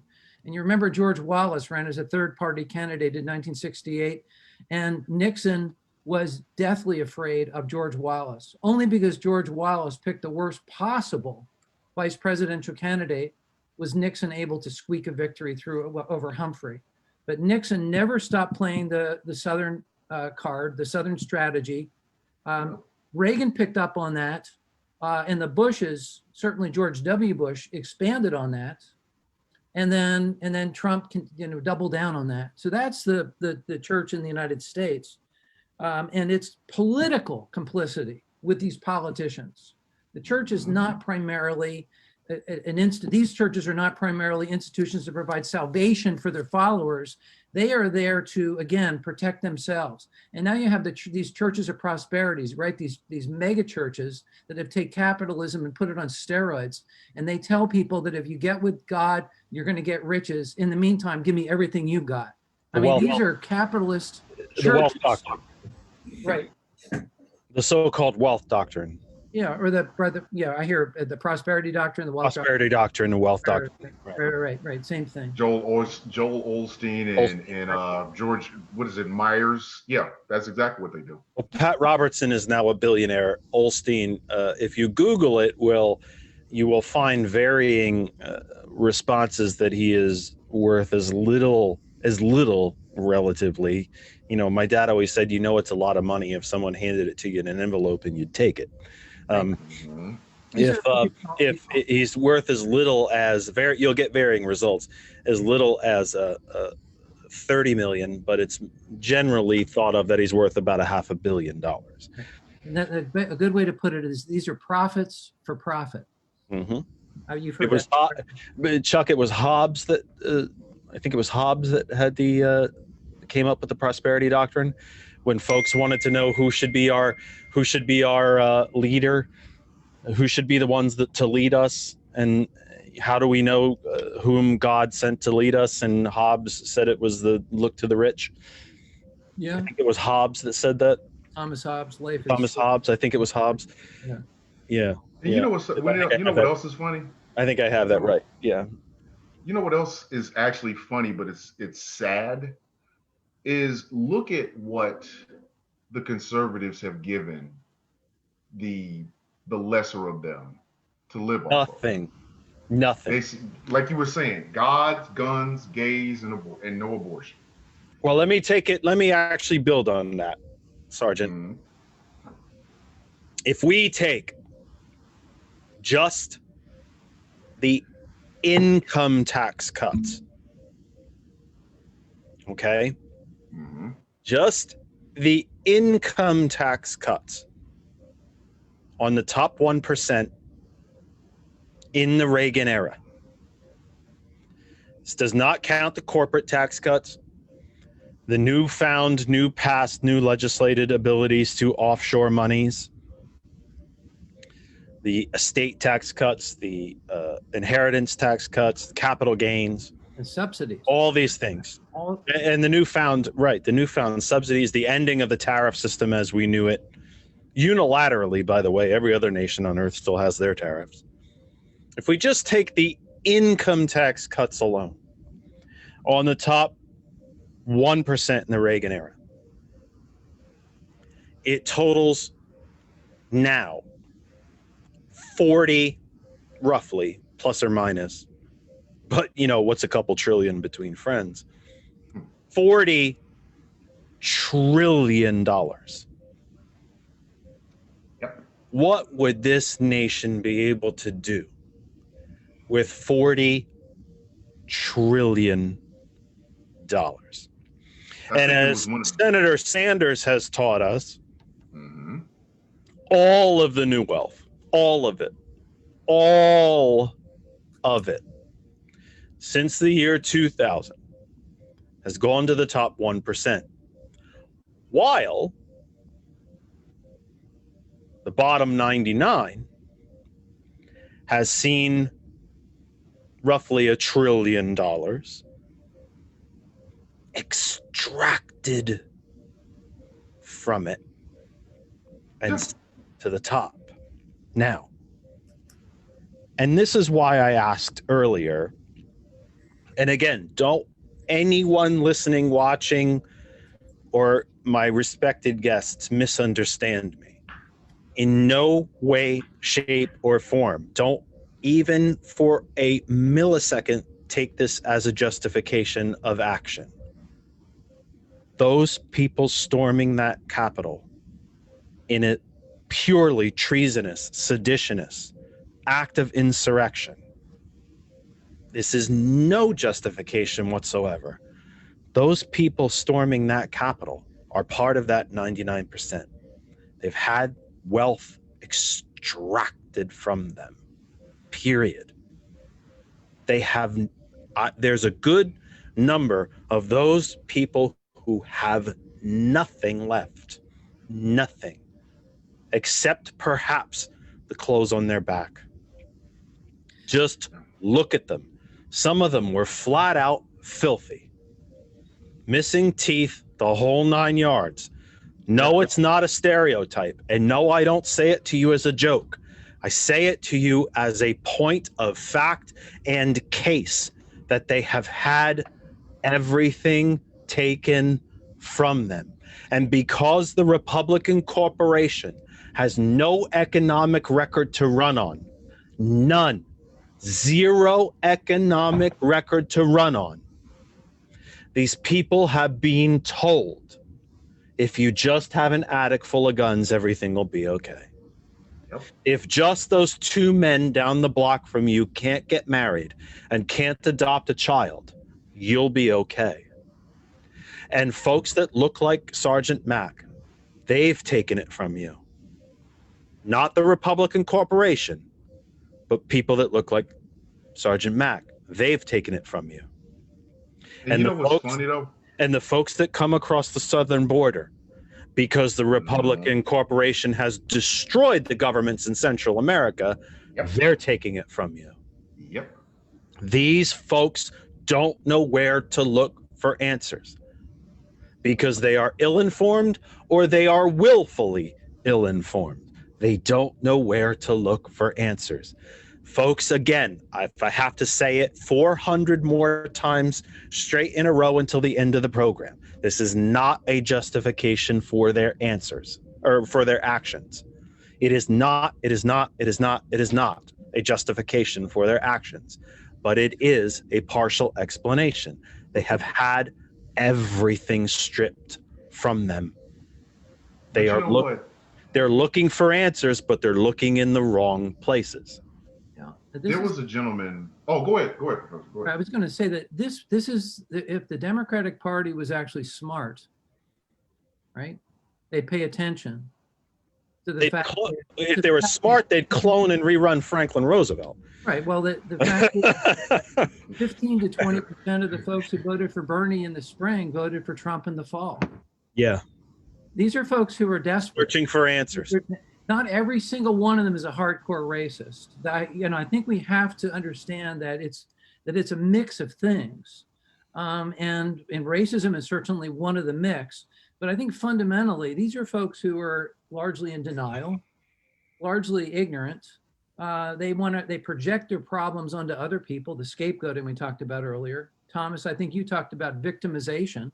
They see themselves as victims, and that then rationalizes their misbehavior. And they do have this, they have this sense of loss. They have this sense of despair because middle America has had manufacturing ripped apart. Farmers, small farms have been swallowed up by agribusiness. And these folks do have a sense of alienation. So I think it is important to understand where they're coming from in order for the Democratic Party or the progressive wing of the Democratic Party that sure as hell better take the Democratic Party back before it's too late and to start providing some bread and butter solutions. Because right now the Republican Party is able to play on the cultural and social issues and get people not thinking about the economic issues. You said about the guns and the Bible, and there's a very good book. It's called Hunting with Jesus, which says it all pretty much in the title. There is that that's the way that a lot of these folks connect viscerally. Last thing I'll say, and I want Thomas to jump in, is that most people politically operate in the lizard side of the brain. And this is most Democrats too. It's most Democrats too. Drink the Kool-Aid. They mimic what they hear from their leaders. When the interviews that were being done by these people who are on this march and then the riot and the insurrectionists, I didn't hear a single independent thought uttered from them. They were just simply parroting everything that they've been hearing from these political leaders. And that's a tragedy. That's a failing of our education system as well, that we're not able to somehow foster critical, independent thinking on the part of our citizens. That makes them much more susceptible to the demagogues. It makes them much more susceptible to the promises, the cynical promises of fascism. Thomas? Okay, so here is where, when I said earlier that I was angry with what I saw on Wednesday. One of the things I think that got me viscerally is, and like Jeff said, he's not justifying it, and I get that. And these people do have economic problems that need to be addressed. But there was a part of me that wanted to scream out so bad, welcome to life as Black folk. Welcome to life as Latino folk. Welcome to life on the reservation. The reason Black people have never given up is because we understand struggle on a bone level. I told Jeff when he called me earlier today, when I wake up in the morning and I put my feet on the ground, I represent 13% of the population of America, 13 to 16%. That means every action I take outside my door, every action I take inside my door represents 13 to 16% of the population of America. Why? Because there is a group of people, there is a mindset, like you were saying, Professor, a lizard brain of people in America who they will see me and think I represent every other Black person in America. I can't have the traditional fight with my wife because all Black men are violent. I can't have a drunken night on the town where I get to go to the local bar and just lose it, because that's how we all are. I have gone so far as to limit my intake of chicken and watermelon in public, because again, that is the perception.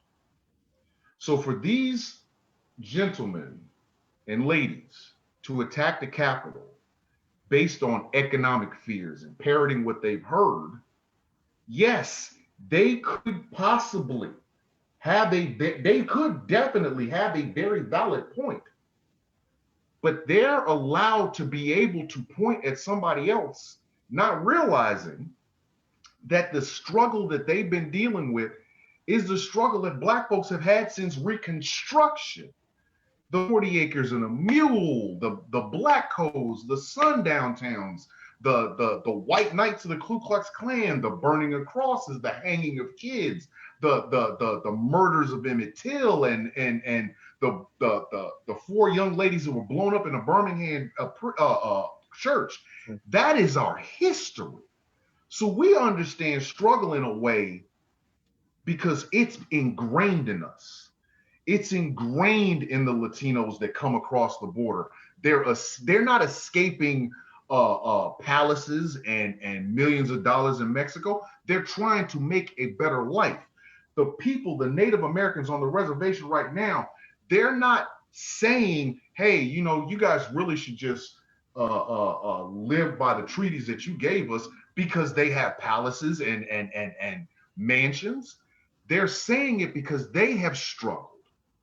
The problem I have with a lot of what passes for white male angst in America is just the only story we get to hear. Like everybody else doesn't have it. There's a person in a rural area someplace right now who is going through the same unemployment, the same joblessness, the loss of home and the loss of rent that some black person in Chicago is going through. But you cannot convince that rural person in that little small town someplace that he has the same story as that black man in Chicago, because for some reason in America, he seems to believe that it is his story is he got a bad break and the powers that be are putting him down. But this black man over here is lazy. America, again, I go back to America's biggest problem is we have all collectively been sold a bill of goods that nobody wants to challenge. Nobody wants to say to themselves, this doesn't make any sense.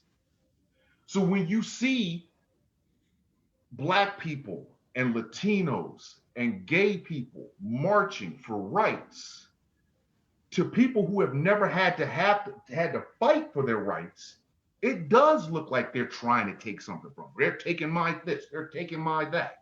And then you have a complete political party who is selling them daily through their media and television that this person took it from, this person took it from, this person took it from. And if you never challenge that, of course, you're going to be susceptible to a demagogue like Donald Trump, just like you would be susceptible to the next demagogue, because again, the Republican Party's not going, they do not have a star in the making with new ideas. You're going to get Josh Hawley running for president in 2024. You're going to get Nikki Haley running for president in 2024. Ted Cruz is going to run. Marco Rubio is going to run. Chris Christie is going to run. And you know what? All of them are going to have the exact same background and the exact same answers for everything. Tax cuts and let's get rid of welfare. Let's get rid of Social Security. Let's get rid of this.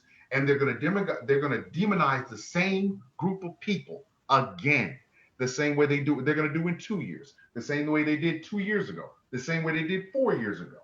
And my problem with how these same white men that can storm the Capitol, the way they think, is that it is never challenged. Now, I have to be aware of every place I am and everything that I do because of my color. Right. There are gay men. There are flamboyant trans men who can, or trans women who cannot use the bathroom, that they are they're assigned bathroom. So they have to be aware. The only people that don't have to be aware are white men. And that's the only story the American media wants to talk about. It's the only story. It's the same singular story that comes out of every one of these conservative books. White men are being attacked. White men are being attacked. White men are being attacked. If they can't get the white men, then they go after the Christian white men. Or if you can't get the Christian white men, it's Christian white men that own guns. It's the same story. My problem with it is there is never anybody that holds up their hand and says, wait a minute, how come your story and my story are the same story, but you seem to think that you're better than me? My biggest problem isn't with what happened on Wednesday, isn't the fact that it not just the fact that it happened. It's the fact that nobody is going to look these men in the face and say, what exactly did you lose? Like you were saying, Jeff, what did you lose? What have you lost? And are you really, truly going to gain it by keeping Donald John Trump, a man with a golden toilet in a building in New York, or you're going to get what you think you lost by keeping that man in the White House? And as long as we keep pretending, because again, January 20th, everything's supposed to be great because we got Biden and Kamala Harris. No. If Wednesday, January 6th did not teach me anything, is that we cannot go back to the way things were. Yeah. You need to call it what it is, and you need to be ugly and honest about it. You have to look white men in the face and say, guess what? Your story is no different than mine. Your story is no different than Javier's. Your story is no different than anybody on a reservation. Your story is no different than any gay person walking around right now. You are not special. You are not that, nothing. You lost everything just like everybody else did. Get your head out of your 4 point of contact, march with us to make everything better for everybody. Because as long as we have to keep propping up the white male ego, it's okay. We understand. As long as we keep doing that, what happened on the 6th of January will happen again. It will happen again because the Republican Party has no ideas. They have demagoguery. They have cult of personalities, but they have no ideas. That's why I will, as long as my brain continues to connect, and it does not always connect, I will not refer to them as a party here. They are not a functioning, traditional, or even by Oxford definition, a political party at this point. They are a corporation. It's a fascist corporation. They're a fascist corporation. Mm-hmm. The people who make up the officers and the elected officials within, they are a corporation. They have taken it upon themselves to direct as much wealth to their stockholders as possible. There's no leadership, there's no platform, there's no guidance, there's no direction, there's no new ideas, there's nothing. They are simply directing as much money to the people that own them as possible. If it were the private sector, that would be what the people that run a company directing profits to the stockholders. This is not a political party. It's not. And we have to think of it that way. Let me jump in here real quick and just ask this question, which is, why did the poorest of dirt poor white farmers in the South take up arms to defend the Confederacy? They had nothing of substance, and yet they fought to the death to defend the Confederacy. It's the great lie. It's the great lie. Well, here's what they were convinced of, and this is, I think, where we are today still, Thomas, is that the white male is convinced that so long as there are other people that are not white males, they're not on the bottom rung of society. They may have the worst abject poverty imaginable, but as so long as they're not on the bottom rung of society, as they're told, as they're conditioned, as they're socialized, they're going to fight to the death to protect that place on the rung, on the rung of the ladder. I mean, that's my understanding. That's my interpretation of history, is that they're going to fight to the death because they're not on the bottom rung. And so that whiteness is the separation. That's the separation. That's the privilege. And that's the mindset. Professor, yeah, go ahead. You know what my biggest problem with that is? Go ahead. The ladder. Let's stop getting on the doggone ladder. Let's get rid of the ladder. Again, I go back to the idea of being a villain. In my own parlance, in the way I see things, right, there has to be a person that tells a white man who thinks that he's one rung above people on this ladder that you're an idiot. You're on the ladder, my friend. The boat is where the people who own you live. The yacht, you're on a luxury yacht. You're on Mark Cuban's yacht, the Fountainhead. It's or Betsy DeVos's yacht that has another yacht inside of it. And here you are, clinging on to the rung of a ladder on this yacht. You don't see the boat. You don't see the yacht. You don't see Betsy DeVos getting in her little yacht, going off someplace while you're holding on for dear life to this one rung of this ladder. Well, here I am with a book of matches or a knife or whatever, I want to cut the rope. I want to cut the rope. I want to look white men in the face and go, you know what? You might think that you're better than me because you're on this ladder. I am willing to tear the ladder down. I am willing to put that ladder in the ocean so that now you either gonna swim or you're gonna sink. You can swim with us. You can swim with the oppressed. You can swim with women who are, you can swim with wage workers going, hey, $725 really doesn't really allow me to get an apartment anywhere. Or you can drown. My problem is nobody's willing to cut that rope. Nobody's willing to cut that ladder and let it hit the water.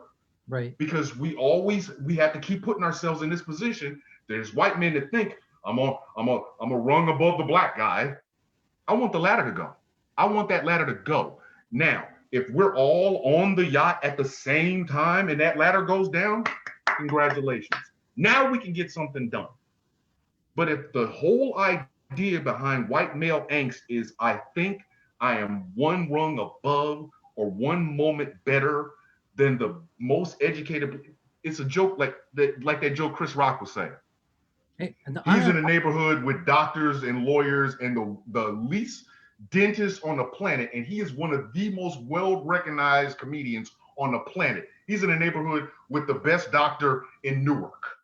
If we're going to all get to some place, there has to be a shock to the system. There has to be somebody who is willing to stand up in these people's faces, go where they are, and say to them, face to face, you're losing because you're siding with the people who are beating you upside the head. The same cops that choked George Floyd to death are paid to keep poor Cletus out of rich folks' neighborhoods. But you can't tell Cletus that because Cletus seems to believe that he's better than George Floyd, who had a drug problem and gave up a counterfeit 20. No, what you tell Cletus is, come here. Let's go to that neighborhood. Let's go to this really nice neighborhood with the gated community. Walk in there. Walk your toothless Mountain Dew shirt wearing. Go in there. Go ahead. Oh, I'm sorry, Cletus. Did you get shot? Welcome to our world. Now you understand what we've been trying to tell your simple behind for the longest. Come over here with us. We're fighting for betterment for everybody. You keep thinking that they're going to let you into these country clubs. Does any of those people who took the Capitol, do they really think they're going to be able to go to Mar-a-Lago now? Seriously? I mean, are they that delusional? Do they think I stormed the Capitol and I'm going to get 10 to 20 years, but Donald Trump's going to let me into Mar-a-Lago? You're out of your mind. I would love to be able to just, as soon as the FBI arrests him, just be standing out in front and go, guess what, stupid? You're going to do 20 years in prison and Donald Trump's going to forget that you even existed. Have a good day, and watch them all walk in. Somebody has to. Yeah, no, I hear. I don't disagree with anything you've said here. I know. I'm passionate. I apologize. I'm sorry. Never apologize for passion. But, never apologize for passion. Chuck, let me reset. We're here at 7:30 Eastern time here in the Commonwealth of Pennsylvania, Saucon Valley, Lehigh Valley, Commonwealth of Pennsylvania. Third rock from the sun in the Terran solar system here, planet Earth. This is the Kennedy Effect, and I am Jeff Kennedy, your presenter and host. 10 January 2021, our first episode of the new year. Hopefully a better year for all of us. Maybe not for the 1%. They're doing great. How about for the rest of us? Hopefully a better year for the rest of us. My guests are retired Staff Sergeant Thomas Mack.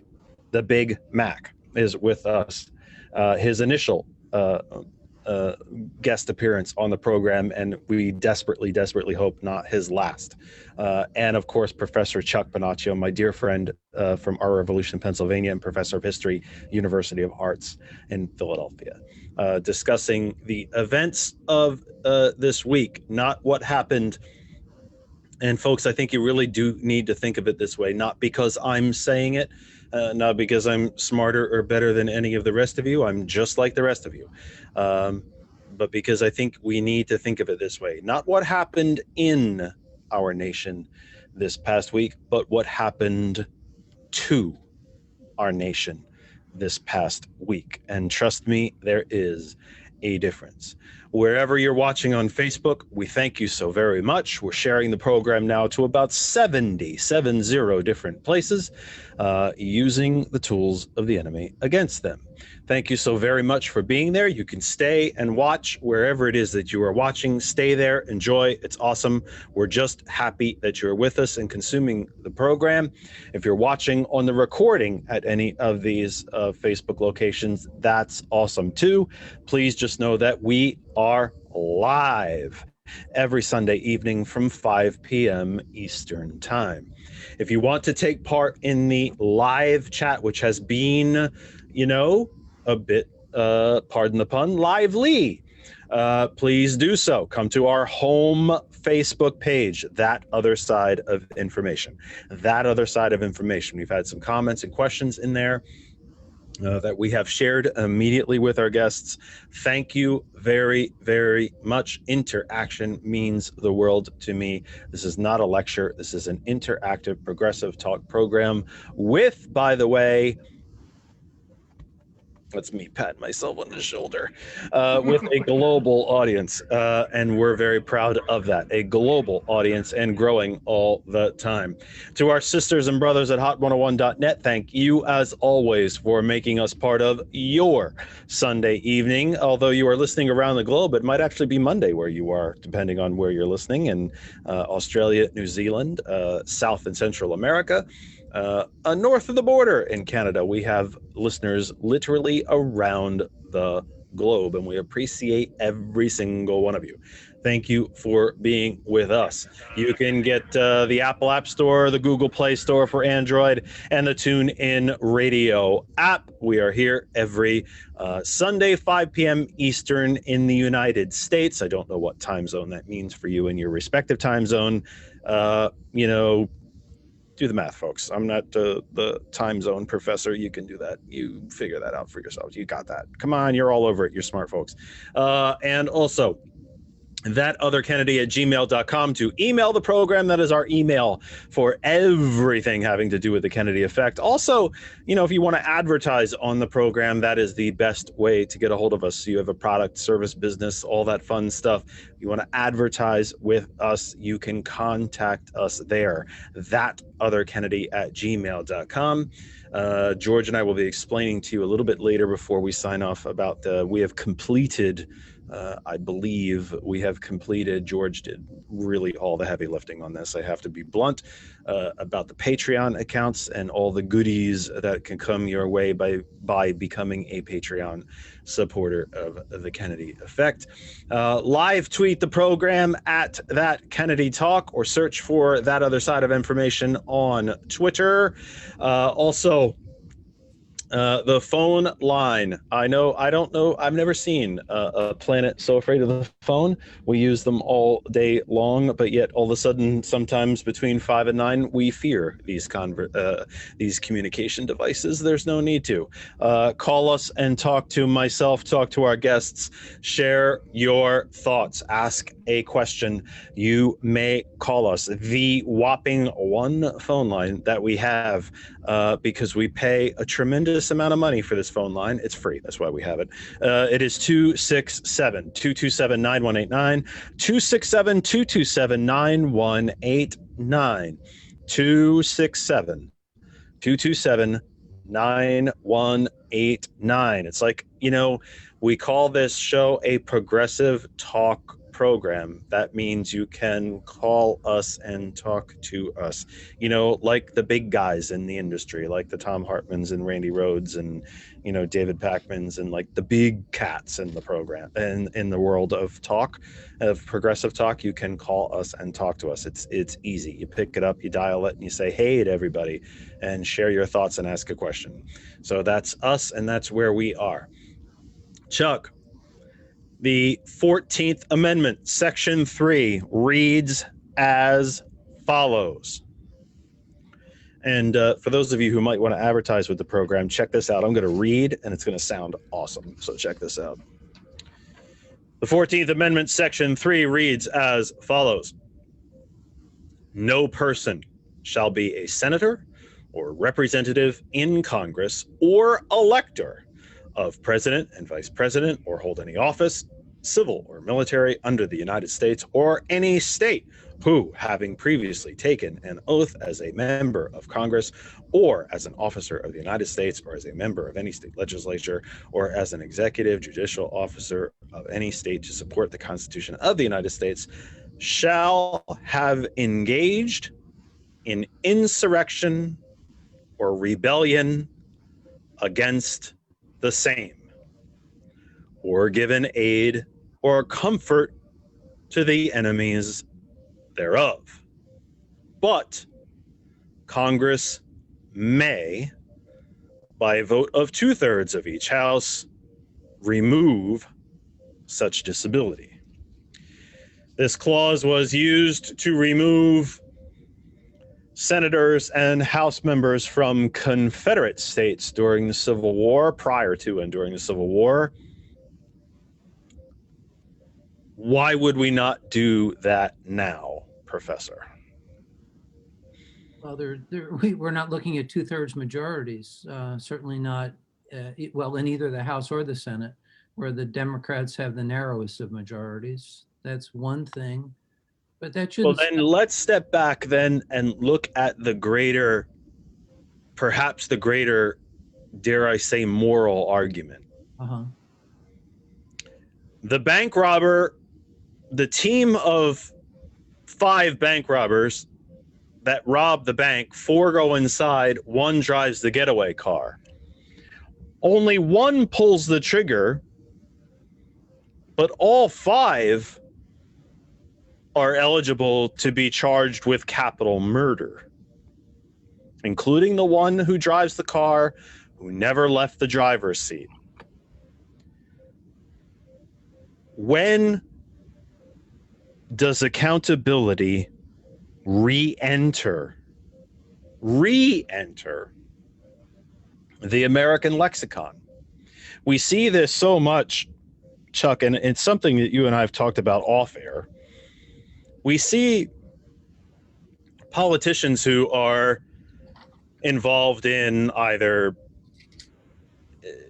scandals of a personal sexual nature or embezzlement or insider trading or, fill in the blank. Ethics charges might come up. And if it looks like they're going to go down, they resign from office, the charges go away, and everybody goes about their lives. They take a job, cushy job as a lobbyist, or get on the corporate board of a fossil fuel company or a bank or something like that, and life just goes on. They may not hold office again, but they get a 6-figure job or maybe even a 7-figure job. They get to tell a bunch of other lobbyists and CEOs and corporations how the inner workings of government work so they can make a bunch of money, get government contracts, and so on and so on and so on. When does accountability re-enter the mainstream? When does accountability matter? Again, it kind of ties into what we've been talking about the first 2.5 hours. If Sergeant Mack was at the front of that mob, I think it's not even close to a stretch of the imagination he'd be dead. When does accountability re-enter the American lexicon?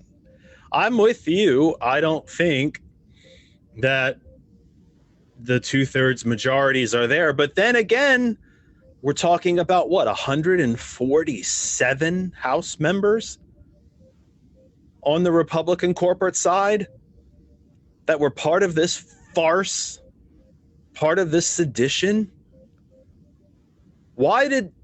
I can even make the argument, I can make a very easy argument, to be honest.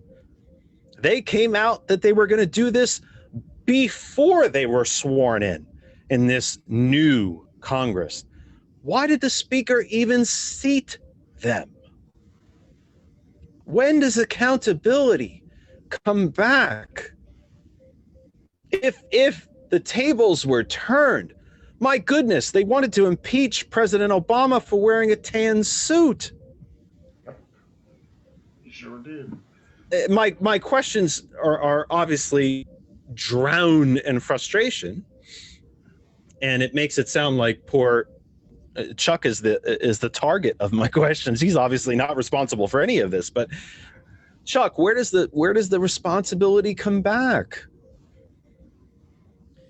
Well, it comes back when you elect members who actually have integrity and don't put their career first and don't put their self-interest first. Most politicians view their time in office as a temporary gig to be followed by a much greater paying gig on the other side, a corporate lobbying job specifically. There are more than 450 former members of Congress who now are lobbyists, paid lobbyists for corporations. Think about that. That's the model of politics that we've arrived at. It's now I teach a class that revolves around the year 1968. You think you know this, Jeff, and I only point this out because to me, 1968 is the pivotal year in modern American history. This is when the Tet Offensive occurs. The Vietnam War completely shows Lyndon Johnson to be naked in lies. This is when Martin Luther King is assassinated and the civil rights movement is never the same going forward. This is when Bobby Kennedy is assassinated and the likely Democratic presidential candidate and elected candidate is assassinated. This is the year of college demonstrations where young people were bludgeoned to death, not to death, excuse me. They were attacked by the state, in particular on college campuses and in Chicago in 1968, to the shock of so many who watched this visceral event live on television. And this is a year of global revolution that ended in corporate takeover and state takeover of power around the world. And frankly, this country has never recovered from the events of 1968. Other countries have, like Czechoslovakia, which suffered at the hands of the Warsaw Pact invasion during the Prague Spring. They eventually bounced back and got to the revolutions of 1989, and they ultimately got their republic restored, broke off from the Soviet Empire and elsewhere. Mexico has never recovered, frankly, where more than 300 students were murdered by the army in Mexico City in the run-up to the Olympics of '68. My only point here is that 1968 began with revolutionary fervor, especially among young people. By the end of the year, we have Richard Nixon as president. And what's happened in the United States is that the political pendulum, the political spectrum, has shifted from just left of center, I would argue, sort of the liberal left of center, to very far right. I mean, the Democratic Party is a neoliberal party at its core. It's a corporate party. I think you've made this point earlier, Jeff. I think I heard you, Thomas, as well. And we've got a Republican Party that is neoconservative, now tipping into fascist. And so what's happened is that corporate ideology has wrapped around our bodies like a boa constrictor. It's literally squeezing the life out of, you put it earlier, I think the 99%, with disproportionate effect on people of color, on immigrants, on folks in inner cities, but also in rural America. But really all Americans are suffering at the hands of this corporate ideology that's hijacked not only our economy, but our politics.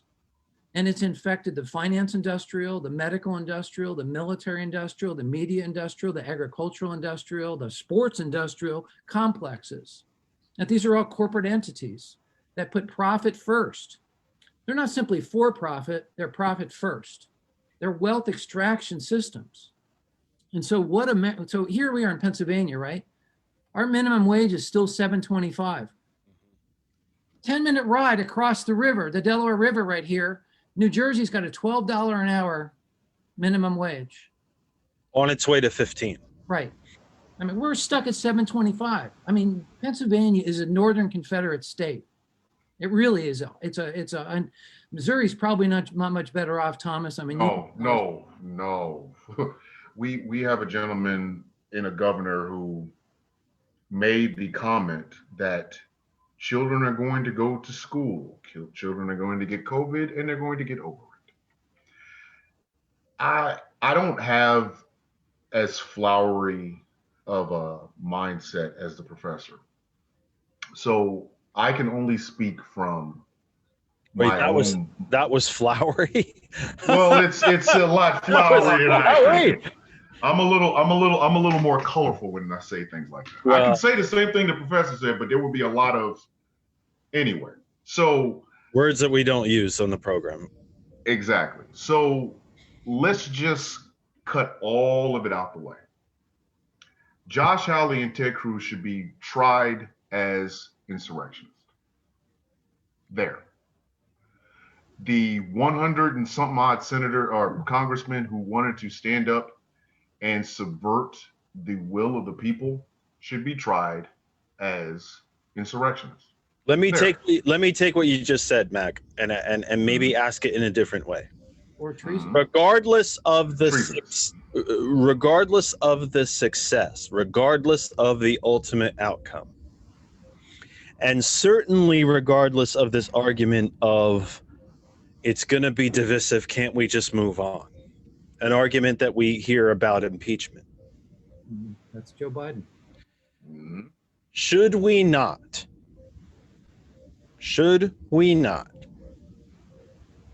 push the 14th Amendment, Section 3, against all of these folks, all of them?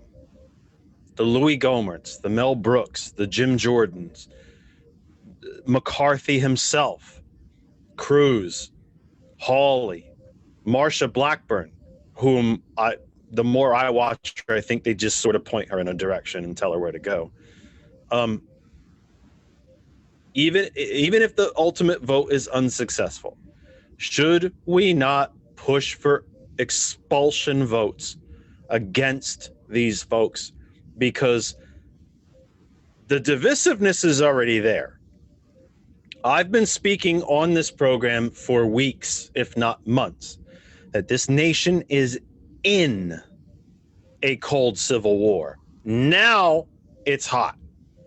In fact, one of the leading hashtags for this insurrection that happened on Wednesday, again, open sourced, right out there for everybody to see, was Civil War II.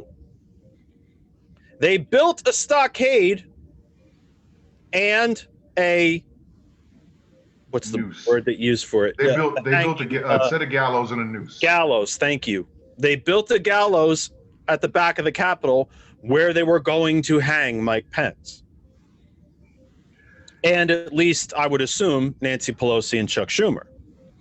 They were going to hang them all there. Mm-hmm. We have a hot civil war now. So even if the ultimate outcome of an expulsion vote was to be unsuccessful, is it not incumbent upon us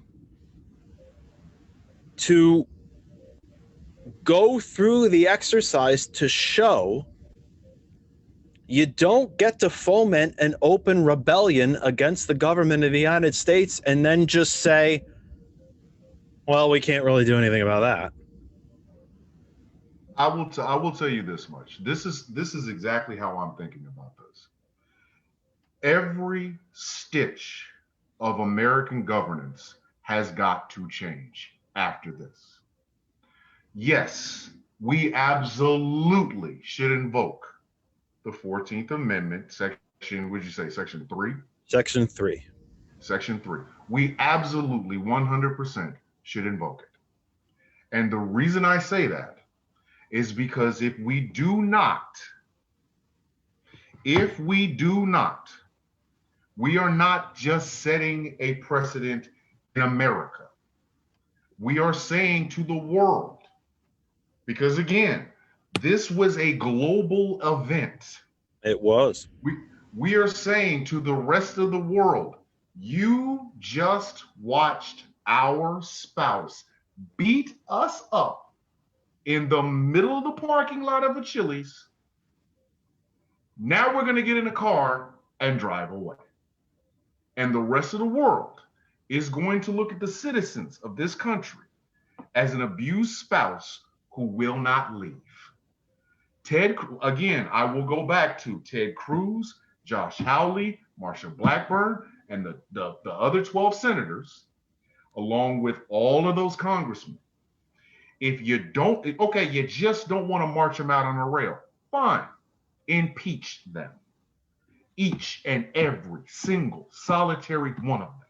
Make them stand in front of the American people, the American populace who had to watch that spectacle. Explain yourself. And if the explanation you give sounds anything like a justification, you gotta go. You gotta go. Not just, oh, we're just not going to get rid of you.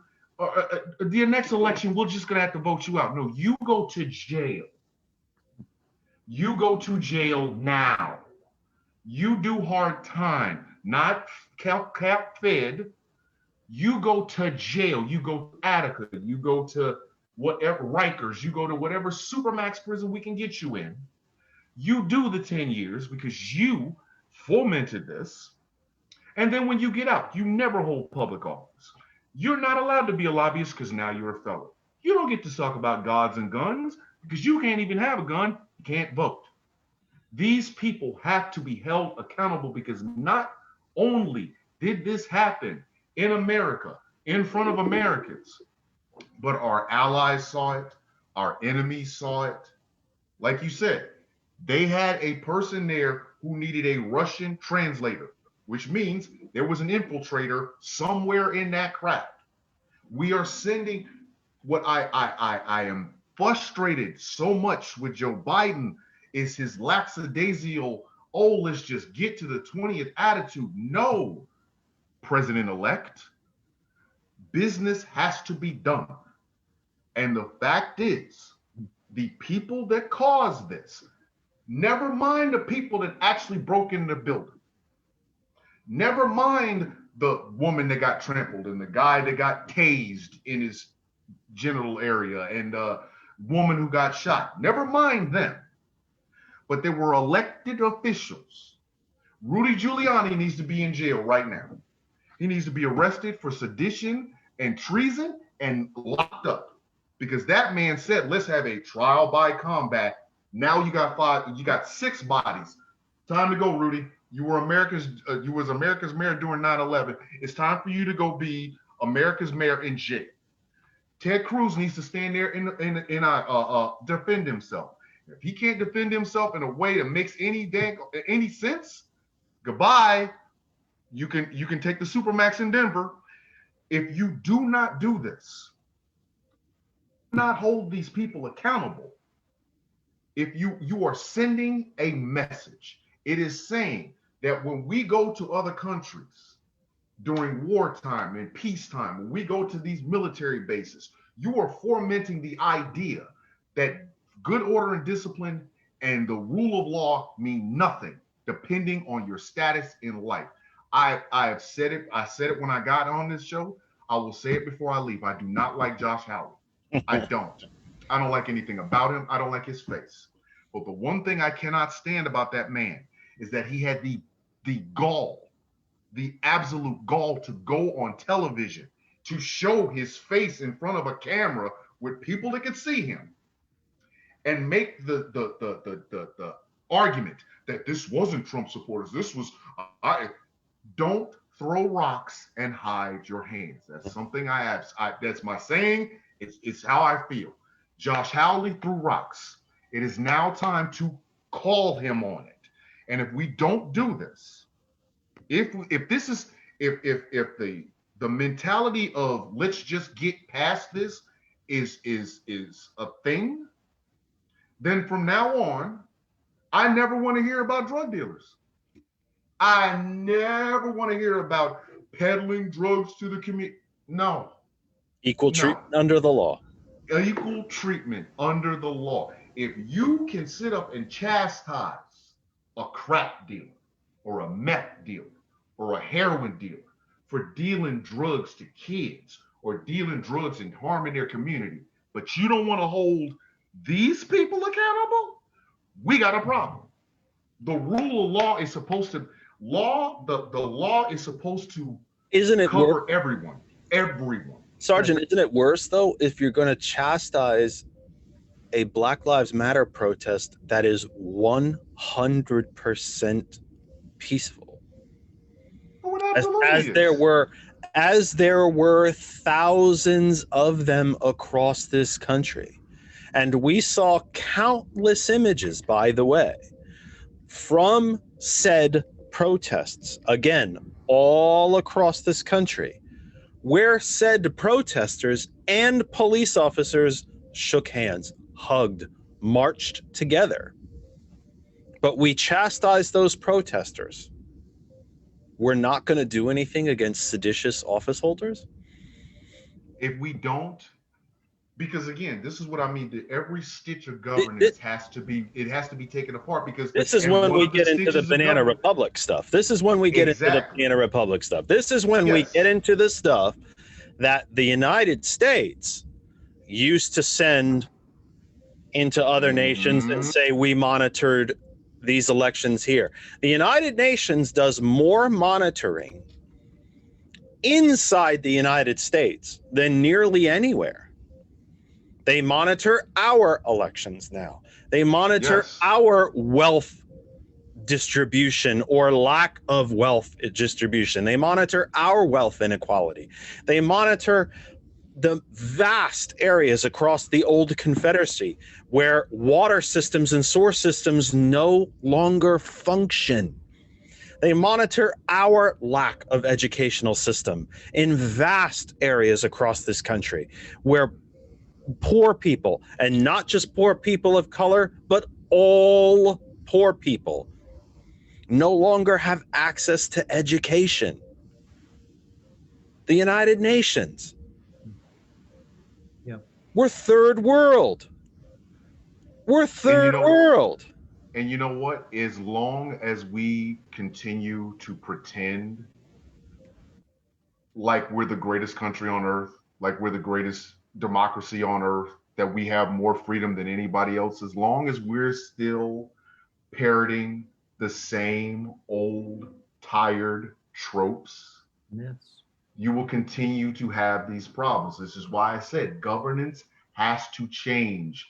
From the stitches of governments have to change. We have got to change the way we view each other, the way we govern each other.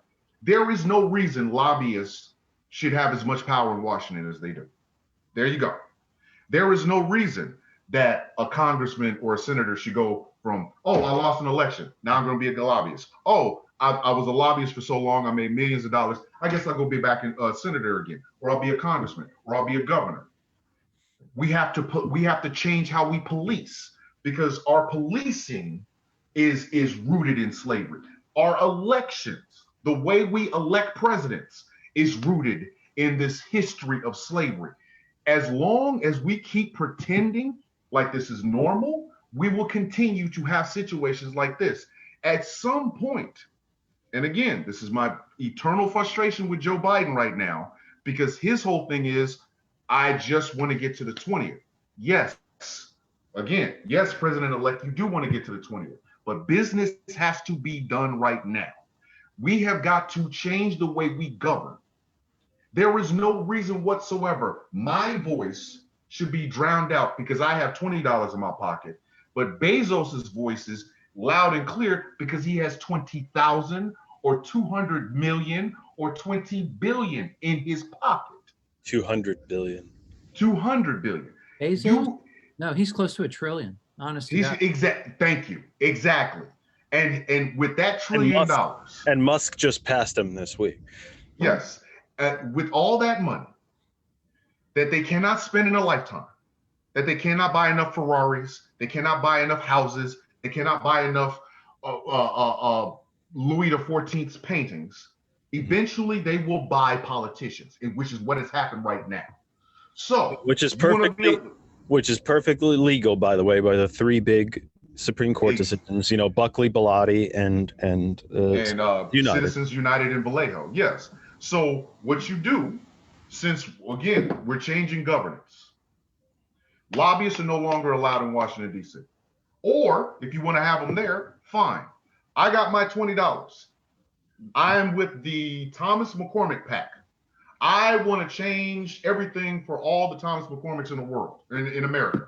If your name is Thomas McCormick in America, I don't think you should pay taxes. Now here's my PAC and I got $20. Here comes a corporate PAC that has 200 million. My voice should matter just as much as his or that PAC. And if it doesn't, if you cannot make that fair, then we both go. I think Chuck is familiar with the,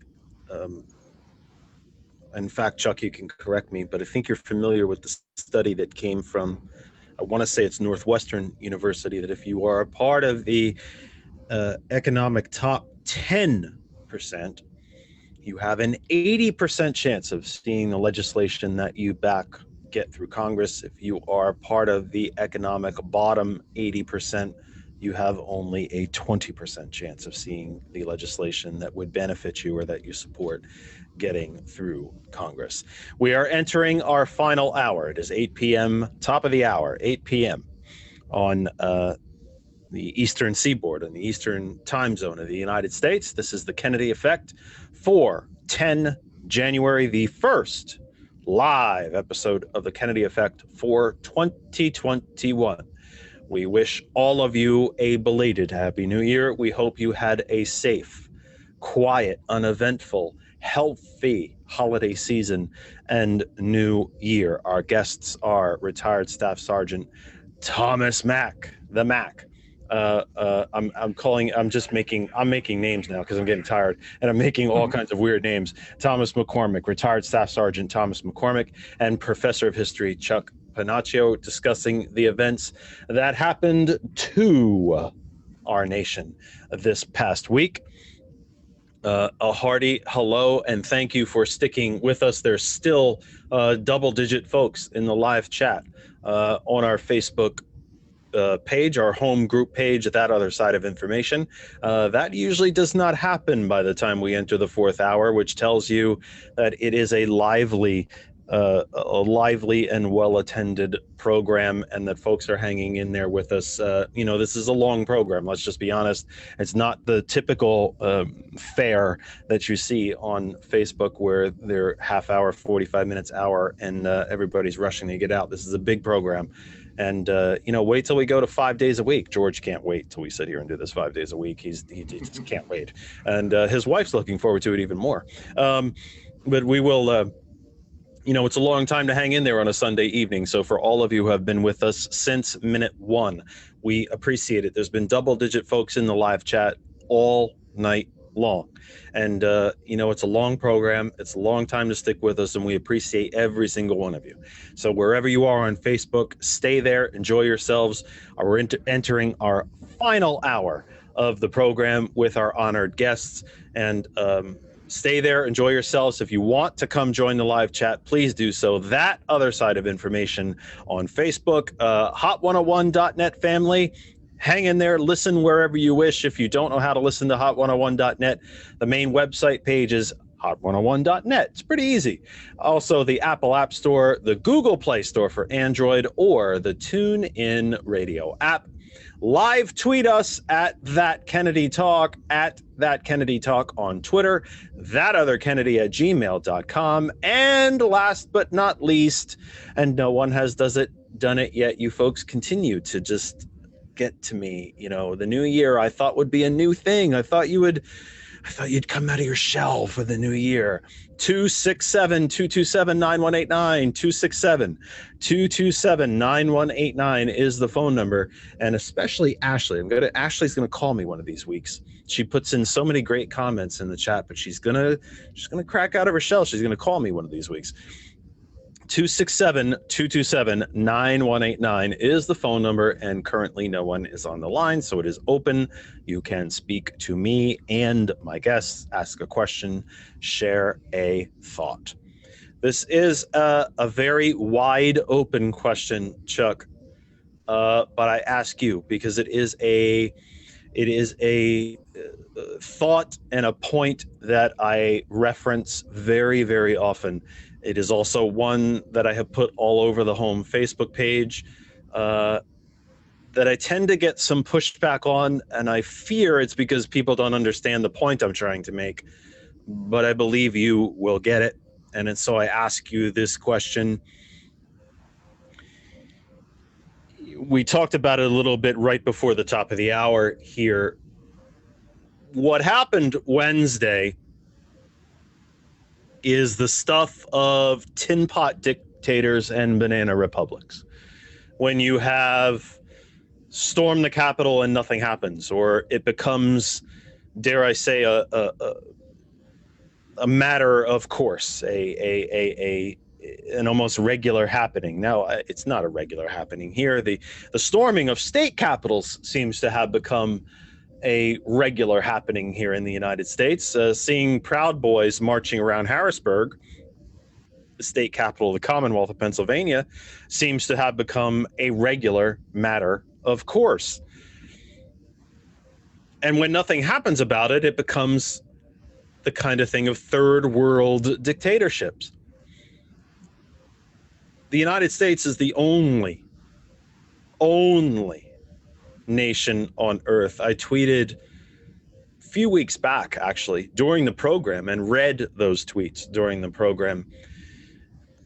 The number of citizens who lost their health insurance during this pandemic in nations like Sweden, France, Germany, the United Kingdom, Denmark, Italy, Spain, Japan, North Korea, China, 0 across the board.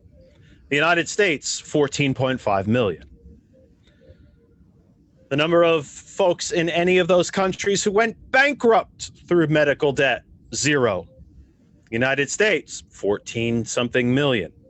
By the way, I now have 0 health insurance. I had to make a choice this January, my mortgage or my health insurance. So I now have no health insurance. Folks, let me just say, I don't say that to you to be a charity case or for you to cry a tear for me. I'm just like you. I don't have thousands, hundreds, tens of dollars rolling in from this radio program. It is a loss leader for me. I do this program because it is necessary, because I think I might be good at it, and because I enjoy it. But not because I'm making hundreds of thousands or millions or even tens of thousands or even pennies doing it. I don't have any health care anymore. We are the only nation that does such a thing. We're the only nation that charges folks for education through the doctoral level. We're the only nation with a infrastructure that is upwards of 10 to 13 trillion dollars behind where it should be. The only ones that puts power systems, water systems in the hands of private industry. The only ones that even put the internet in the hands of private industry, to be honest. Chuck, how much of an outlier now is the United States? Among advanced developed countries that claim to be democratic, we are at the bottom of the barrel. It's not even close. Just in terms Chuck, of, I got to be honest. I think I could make the argument that out of first world, second world, and even a handful of third world nations, we are an outlier. well, let's If we didn't have the military that we have, the nuclear arsenal that we have, and if we hadn't had the head start that we had from the New Deal, because we didn't take the damage that we took during that, the rest significant sections of the planet took during World War II. If we didn't have the head start that we had through the New Deal, we wouldn't be in the position that we're in. We're a third world nation, Chuck. I think we are not just an outlier. I think we are the, other than a couple of nations like Jamaica, Somalia, maybe sections of sub-Saharan Africa. We're not an outlier. We're the outlier. Certainly compared to where we once were. I'm trying to be constructive in how we discuss this. But out of the OECD countries, these are countries that provide statistical measurements of life, right? OECD. You can just Google OECD. It's an organization of economic countries in development. The United States is the fourth worst in terms of wealth inequality. If you go back 20 years, we were at the middle of the pack. If you go back 50 years, we were very clearly near the top. People actually earned a living wage, almost a living wage, just shy of it in 1968. Today, people are living on a starvation wage, a poverty wage, a half wage in most cases, in terms of the bottom, right, in terms of what's the minimum. And folks, 75% of us or so are struggling paycheck to paycheck. I'm in that category. You talked about your finances. I'm 61 years old. I still have $45,000 of student debt related to my graduate education. And I've played by the rules. I've been working since I was 11, slinging newspapers, slinging hash, bussing tables, washing dishes, waiting tables, and then carrying multiple jobs throughout my life. Teaching, organizing. That's the other major hat I wear as a political organizer. And I actually wanted to follow up. I'd like to get back to it based on what Thomas was talking about earlier. You did an excellent job of identifying the problems. I'd like to figure out, how do we get to some solutions? How do we actually build power, right? How do we build power? And I mean, I have some ideas, but that's what I think we need to work toward, is connecting communities. I don't want to sidetrack here, but let me just finish the thought off the Go ahead, please. So, and one of the organizations that I run, it's called One Payer States. You just link those three words together, onepayerstates.org. And we are a consortium of 20 state organizations working at creating universal healthcare systems and attempting to model it in one or more states, because that in fact is the way that Canada got to national healthcare, was by adopting it first in the province of Saskatchewan. And right now, Oregon and Washington are looking pretty darn good, actually, especially with this pandemic accelerating the crisis. California is beginning to revisit the question. I mean, they're in the hot seat right now. They're in the crosshairs. They're not only suffering from COVID, but they're also suffering the ravages of climate change, fires, droughts. I mean, they're in a world of hurt. And I relate to California because I lived there for 8 years. I have family out there and so forth. But to get back to the healthcare question and the wealth question and the poor distribution and just the absolute calamity that people are living, their lives are stretched. I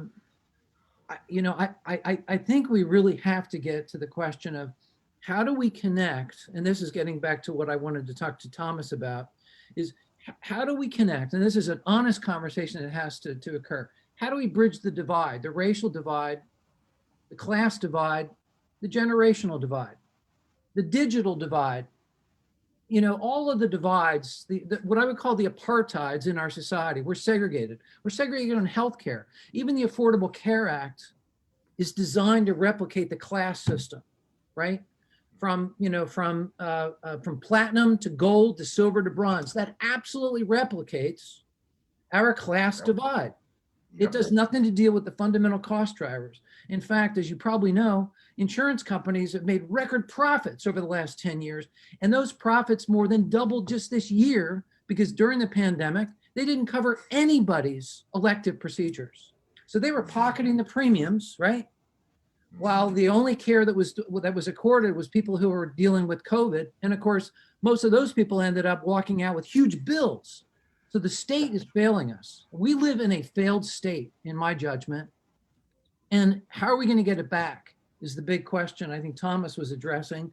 And the only way to get it back is to connect folk. We have to connect people. We've got to connect people who are working on what I would call predominantly white professional and post-professional folks who are working on universal health care, have got to understand the ravages of health, which we're talking about: housing insecurity, food insecurity, over-policing, criminal justice, ground level pollution, all these issues, daily justice issues. We have to connect those communities and those populations politically. in order to change society from the ground up, in order to make those big overarching changes as well. And this also has to do with issues of peace and justice globally. The United States has got to stop policing the world. We've got to stop surveilling the world. We've got to stop incarcerating our population at record numbers, especially Black and brown folks. We've got to simply turn the tide. And how do we do that? We've got to trust each other. And how do we get to trust? How do we build trust? That's a question that I am really, really working hard at. Every Sunday, I bring together a diverse panel of people to talk about strategy. What do we need to do in terms of communications?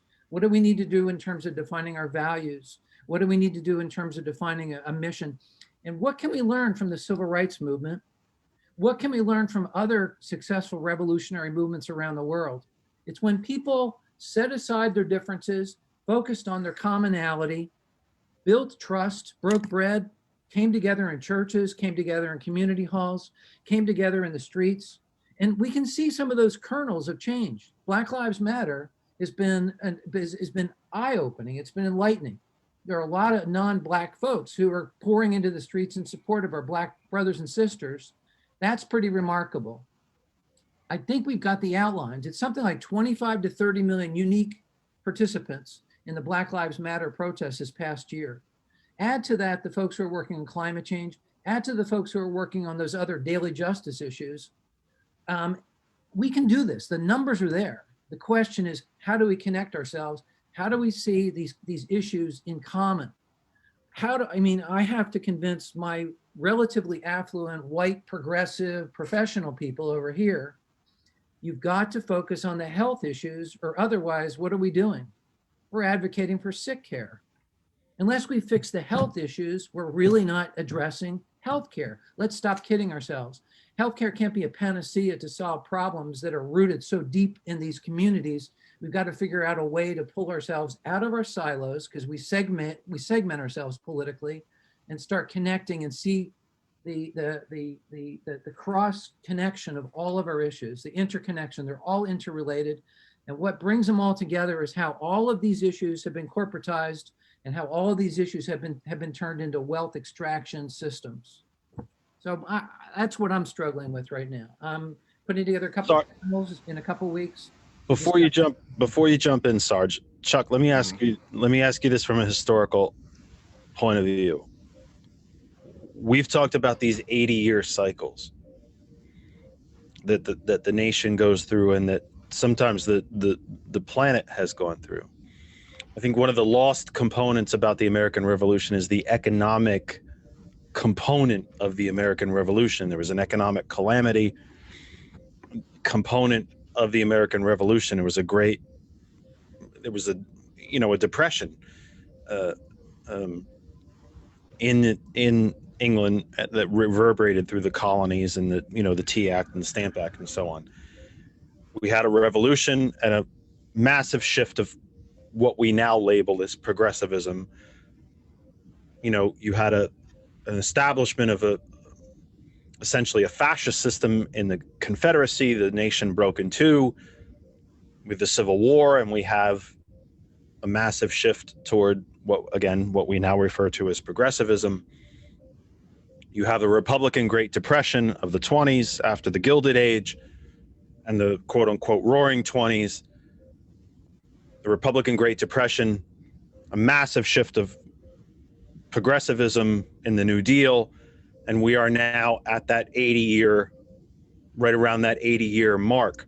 Was Wednesday that seminal moment where we might see the nation snap itself into that move into progressivism, or was it not big enough of a moment? Was the pandemic, along with Black Lives Matter, like you've mentioned, the realization that we don't have a healthcare system, we have a health industry, and capped off with what happened on Wednesday? Is that the 80-year cliff's edge that's going to thrust us toward this move into progressivism at the end of this 80-year cycle? We actually missed a cycle. We missed a cycle over the last 50 years. There was supposed to have been a progressive cycle in the middle there, consistent actually with our history. We missed it. So the progressive era dates really from 1880 to 1917. It started in the 1880s at the urban level, specifically Milwaukee, then it went statewide in Wisconsin, then it went national with FDR in the early 1900s. Extended all the way out to the point where Wilson took progressivism, put it on the line in the war. And effectively we lost it because we lost the peace, right? The Versailles Peace Treaty, which threw the world into turmoil and depression. And then we went through the 20s, but then we came back to another progressive cycle in the 30s. And that really arguably extends all the way out, I would argue, to 1968. And then we should have hit another turn somewhere in the 80s, actually. We should have hit something of a progressive cycle, but we missed it. And the reason we missed it is because in 1968, and this is my topic, this is what I'm writing a book on, is that corporate America looked at the threat of revolution. The Powell memo? Yeah, that's part of it, right? It's corporate America decided never again. In fact, the planning for that actually extends back to the end of the Brown versus Board of Education decision, when white supremacists and corporatists started talking about a plan. If I can recommend a book, Democracy in Chains, Nancy McLean, The Deep History of the Radical Right's Stealth Plan for America. This plan was put in place in the 1950s in direct reaction to the Brown versus Board of Education decision. They didn't want a desegregated society. They didn't want Black people to participate as fully empowered citizens. That growing middle class as a result of the New Deal included people of color. So it was the growing middle class. It was wealth expanding out into the middle class. The middle class was gaining political power, and it was bringing folks of color along with it. Not as fast. Not as fast and not as equally. And I'm not here to tell you it was, but it was bringing them with it. Yeah, and heaven forbid we couldn't have middle class with money and political power, and heaven forbid even more that it would bring folks of color along with it. Right. And that was the real thrust of the Powell memo. Right. If corporate America did not begin to buy its way into the halls of power and the halls of political power, this middle class was going to continue to grow and gain political power, and folks of color were going to come with it. And that power would never be able to be clawed back. Yeah. Now, it's hard to argue definitively that it was a conspiracy that led to the assassinations, right, of John Kennedy, Malcolm X, John Kennedy, Robert Kennedy, and Martin Luther King. But just to take Martin for a second, his primary thrust, of course, was a civil rights leader.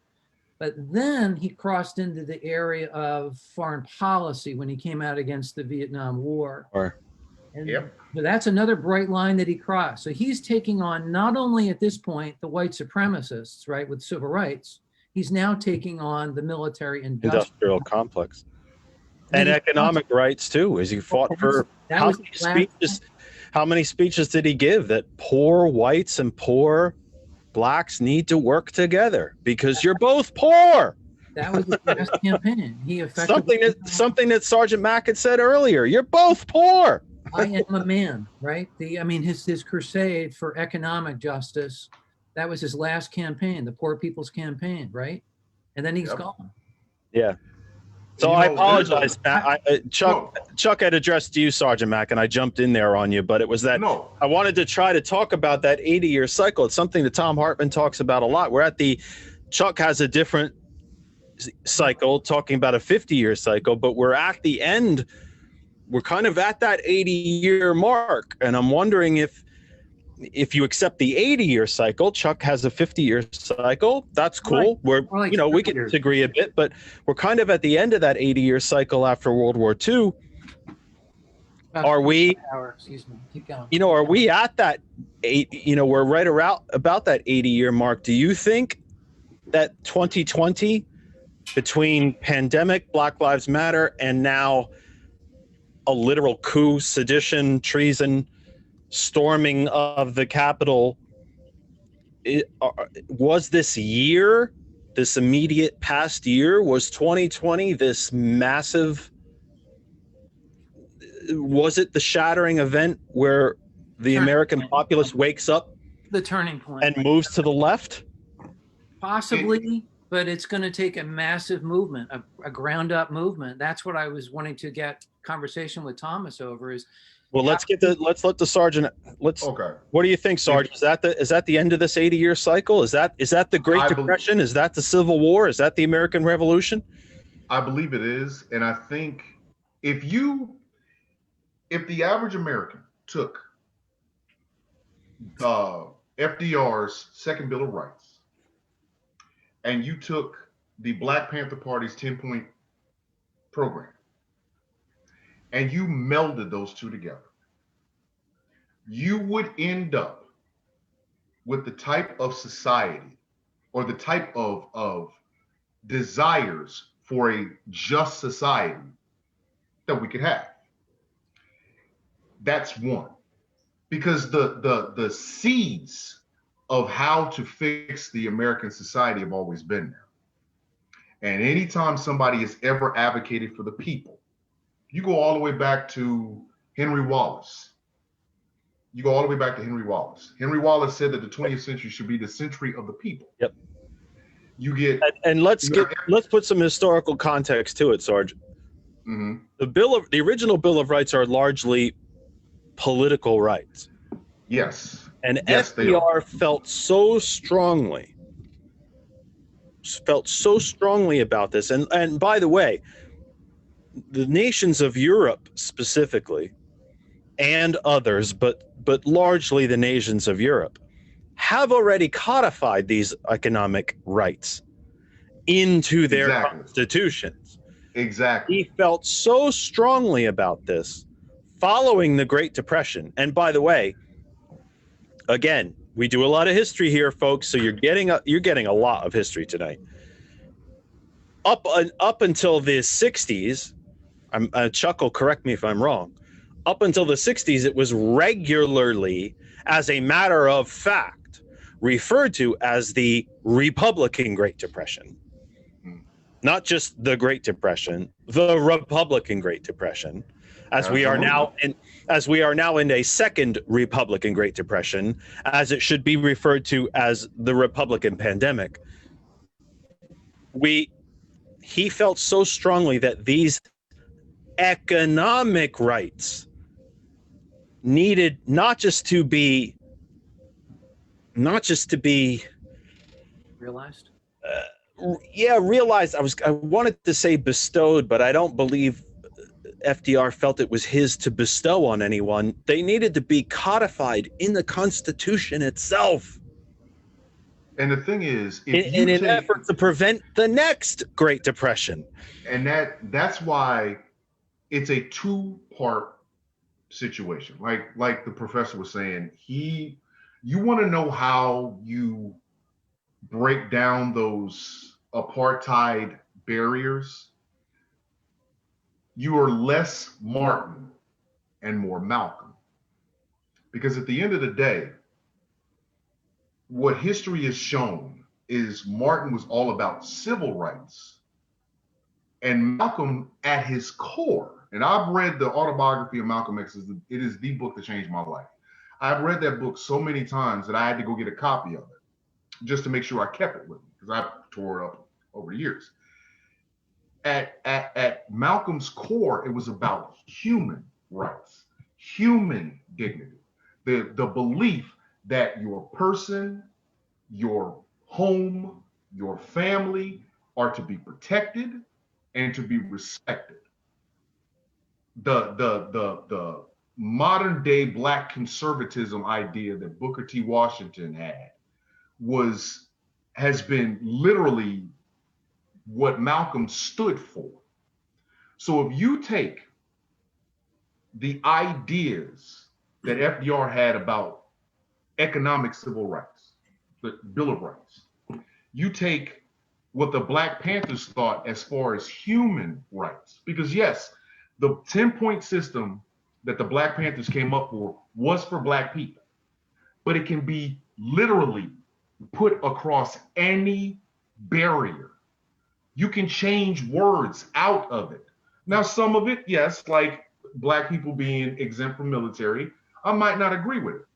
That's why you tweak things.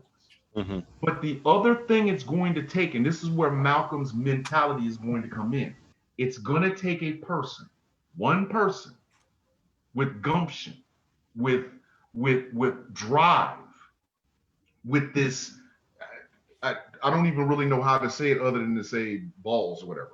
You know, that person is going to have to be the person that stands up and creates this system. Because stones are jewels. Stones are jewels. As we say in the old Irish, yeah, stones are jewels. Yeah. So, because if you think about it, even with Ossoff and Warnock winning in Georgia, the new progressive movement is what the squad is doing, and you see what they get. You see the results. Even Nancy Pelosi went after them. Because the old way of thinking is always going to be the dominant one, as long as there's nobody to stand in the breach. Because you got to think about it. Corporatists are going to do what is best for the stockholders and the bottom line. They're going to continue to do this. That's the reason men like Bezos have the money that they have. The reason why the Koch brothers have the money that they have, because corporatists are going to do corporate things. Neoliberals cannot play. You cannot stand in the liberal, life-affirming, for the people pool and still be a corporatist. So eventually the Democratic Party, because right now they are suffering from the worst case of identity crisis I've ever seen. They don't know what they want to be. Exactly. So you're going to have to stand on the side. And the only way it's going to happen, I know for a fact, it will never happen out of the Republican Party. That's not going to happen. I would disagree with you, Sarge. I think the Democratic Party does exactly know who they want to be. What, Republicans? No. I mean, they can. I think the Democratic Party at large knows exactly who they want to be. But there is a minority within the party preventing it from happening. Of course. I believe, you know what? I have always believed that the party, the majority of the party, the quote unquote street level Democratic Party member, rank and file, knows whom they want to be. I believe that this party has finally returned in large fashion to realizing, again, through the tools of history, that we are the party of FDR. We are the party. Hope so. We are the party. Hell, we're the party of Teddy Roosevelt, the first progressive. While not a perfect person, there's never been a perfect politician. The first progressive. I believe that the large majority, I would say large majority of the rank and file knows exactly who the Democratic Party is and wants to be. But it is that 90-degree turn that we took in the 90s, no pun intended, and became the corporate party after Reagan crushed our traditional funding source, i.e. the union. The union. And there are enough of those folks left who realized we can make a hell of a lot of money off of this. They're still there. And there's not enough of them who have moved out of the way, or, just to be blunt, died off. Or some new ones have come up through the ranks and realized that they can make a good bit of pocket change off of this. You and I talked about this on the phone earlier today, folks, again, you know, we'll always break the fourth wall with you and be honest. I talk to my guests ahead of time so that they know how the program works. And, you know, we can't just throw folks on the air. They have to know what they're going to get into. They have to know how the Zoom works, and that, you know, when I'm turning away and I'm looking all over the place and how things, and my hands start going, and they have to know how things work. So you know, Nancy Pelosi knows when she says to the press and in public, it's not, she knows she's trying to belittle AOC when she says any Democrat could win that district, but conveniently overlooks the fact that, true, a broom could have won that district if it had a D behind it. Yeah. But it was taking out Joe Crowley. Mm-hmm. Jamal Brown. No kidding, Jamal Brown was going to win that district. Mm-hmm. But it was taking out Elliot Engel, the representative of Israel. Yep. Not of the District of New York, but Israel. Israel. It's not. No kidding, Jamal Brown was going to win that general election. No kidding. I would have won it. You would have won it. Chuck would have won it. This healing spiritual rock would have won it. But it was taking out Elliot Engel. But again, it goes back conveniently. So I think the party does know who it is. I truly do. And maybe I'm over optimistic, and I'm very rarely, if ever, accused of being optimistic. I am about the most pessimistic person you're going to find. I think the majority of the party, if not a large majority of the party, knows who it is. I think they know their lessons. I think they know history. We are the party of FDR. We are the party of the New Deal. We are the party of the working person. I think they took the lessons away from 2020. For God's sake, the $15 minimum wage won in Florida. But there's marijuana legalization won in North Dakota. But there's we know what we are. Yeah, but they're still going to need someone who is willing to stand out there. Right. Because again, it wins really well in New York City. It plays fantastic in Los Angeles. How does it play in Paducah, Kentucky? Paducah, Kentucky. But how does it play? Because again, you're not going to win over people by playing to. You have to play. It's like if I go to gun country and I got a gun and I have I'm out there with the rifle. I might be playing to the gun owner, but he's not hearing me. He sees me come in playing with a gun, meaning I'm doing what I think everybody else wants me to do. John Kerry shooting a weapon was the stupidest thing I ever saw. Sorry, not sorry. It's truthful. Right. And but Michael, if I'm walking the tank. Yes, but if I'm a guy in Kansas City who's lived in the city my entire life, I was raised in government housing in the projects during the 80s, during the crack epidemic. My story is no different than a poor white man in rural Georgia right now. And if I come to him and I tell him, FDR believed that you have a right to be able to take care of your family. Mm-hmm. FDR believed that you have a right to health care.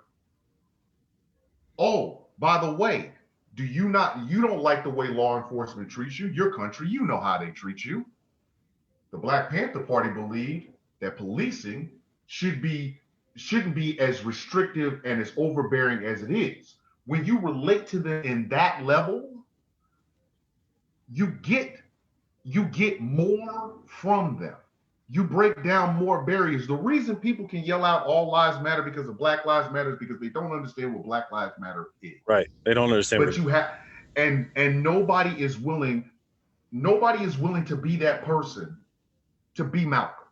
Malcolm was able to have the most intelligent conversations with anybody on television. He was able to talk to street cats on the street and talk to pimps and drug dealers because he came from that level and he educated himself.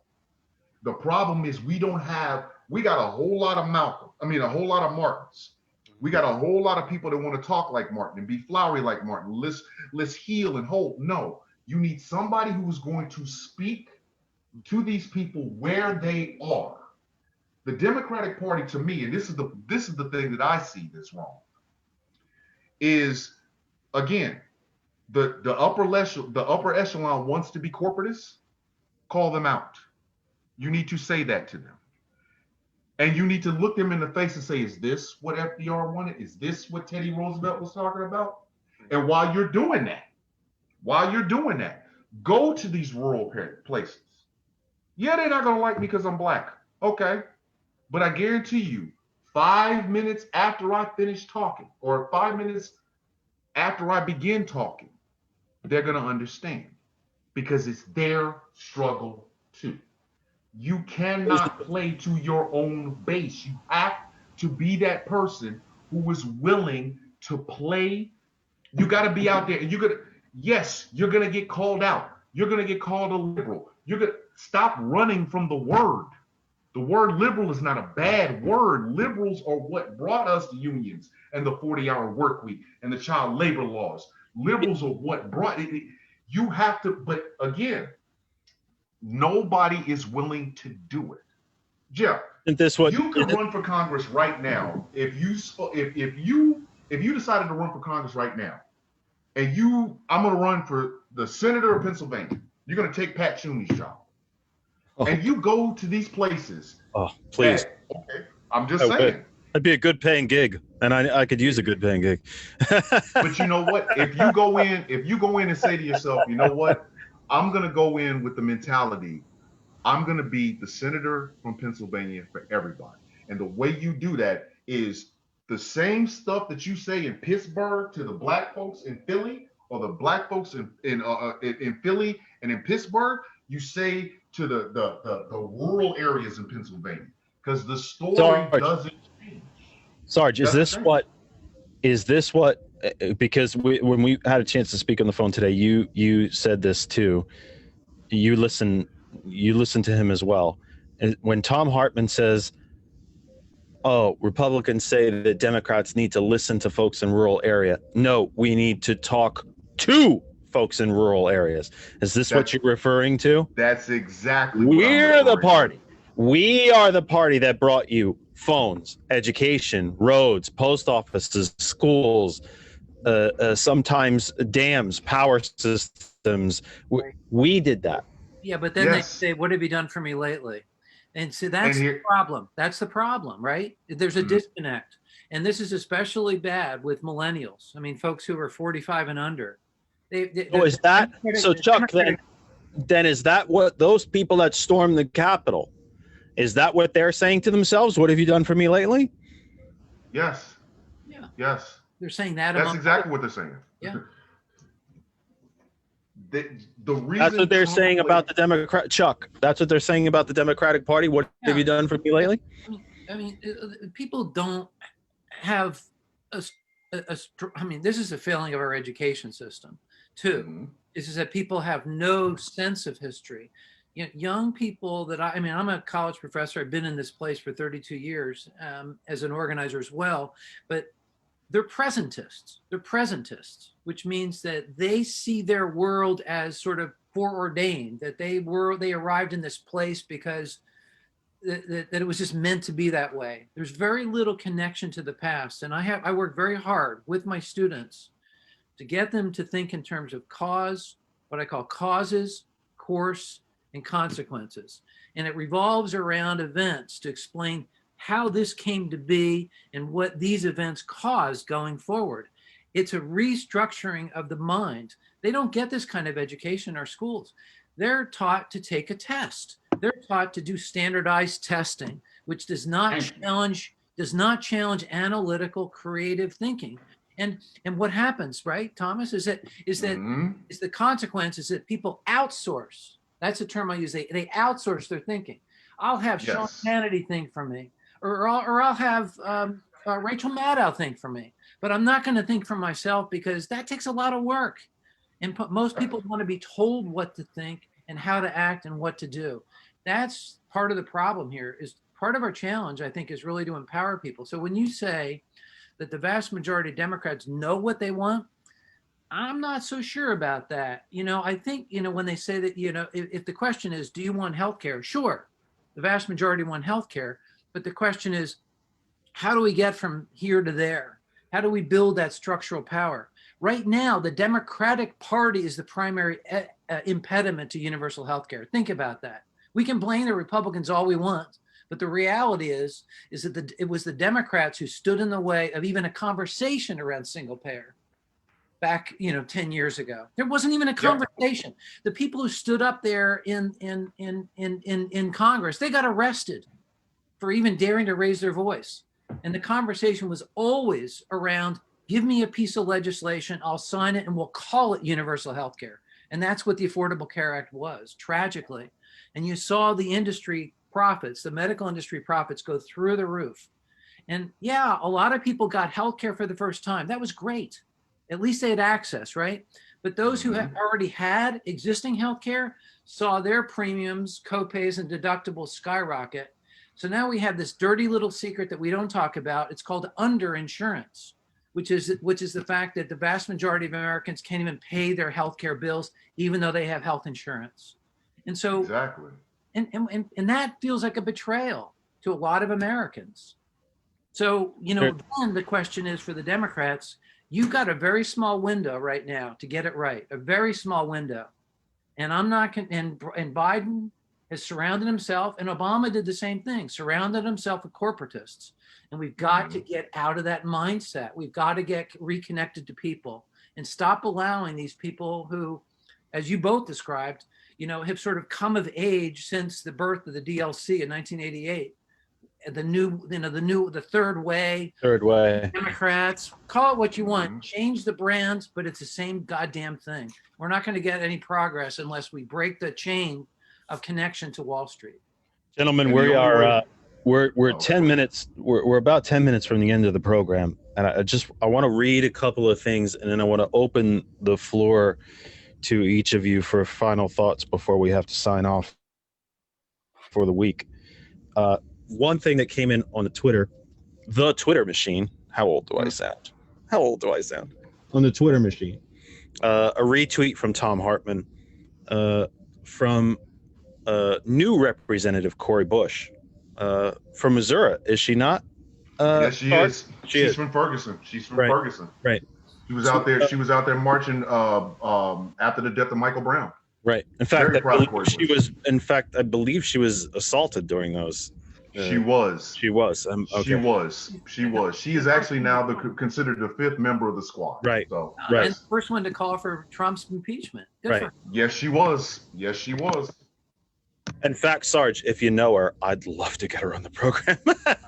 I will do my. I will literally reach out to her. I will reach out to her, and I will do my damnedest. I absolutely will try to reach out to her. And by the way, Sarge, if you think I'm using you, you are correct. I am. That's perfectly. Hey, straight out. That's fine. I'm saying it straight out. I'm using you. Let me just read this. Let me just read this tweet from Representative Bush, from Representative Cori Bush from Missouri. Tomorrow, I am introducing my resolution to expel the members of the Congress who tried to overturn the election and incited a white supremacist coup attempt that has left people dead. They have violated the 14th Amendment. We can't have unity without accountability. And that was retweeted by Tom Hartman, who adds, the phone number for Congress is 202-224-3121. It's been that way for decades. If you want to weigh in. And that's very, very true. And it's a number that I should be giving out on a regular basis. You can call Congress. That is the central switchboard for Congress. You can give them your zip code, and they will tell you who your representative is. If you do not know who your representative is, sadly, there are literally millions of people across the country who do not know who their representative is. If you give them your zip code, they will tell you who your representative is, and you can call your member of the House or you can call either of your two senators and speak to their offices.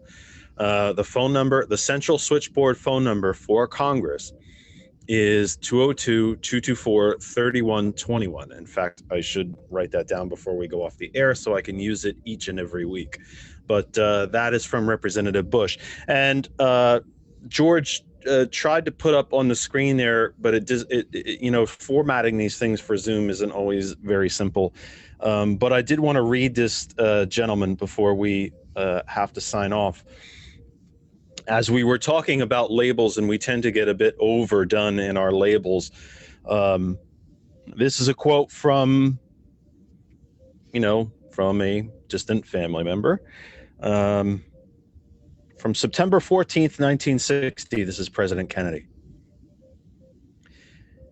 If by liberal, they mean someone who looks ahead and not behind, someone who welcomes new ideas without rigid reactions, someone who cares about the welfare of people, their health, their housing, their schools, their jobs, their civil rights and their civil liberties.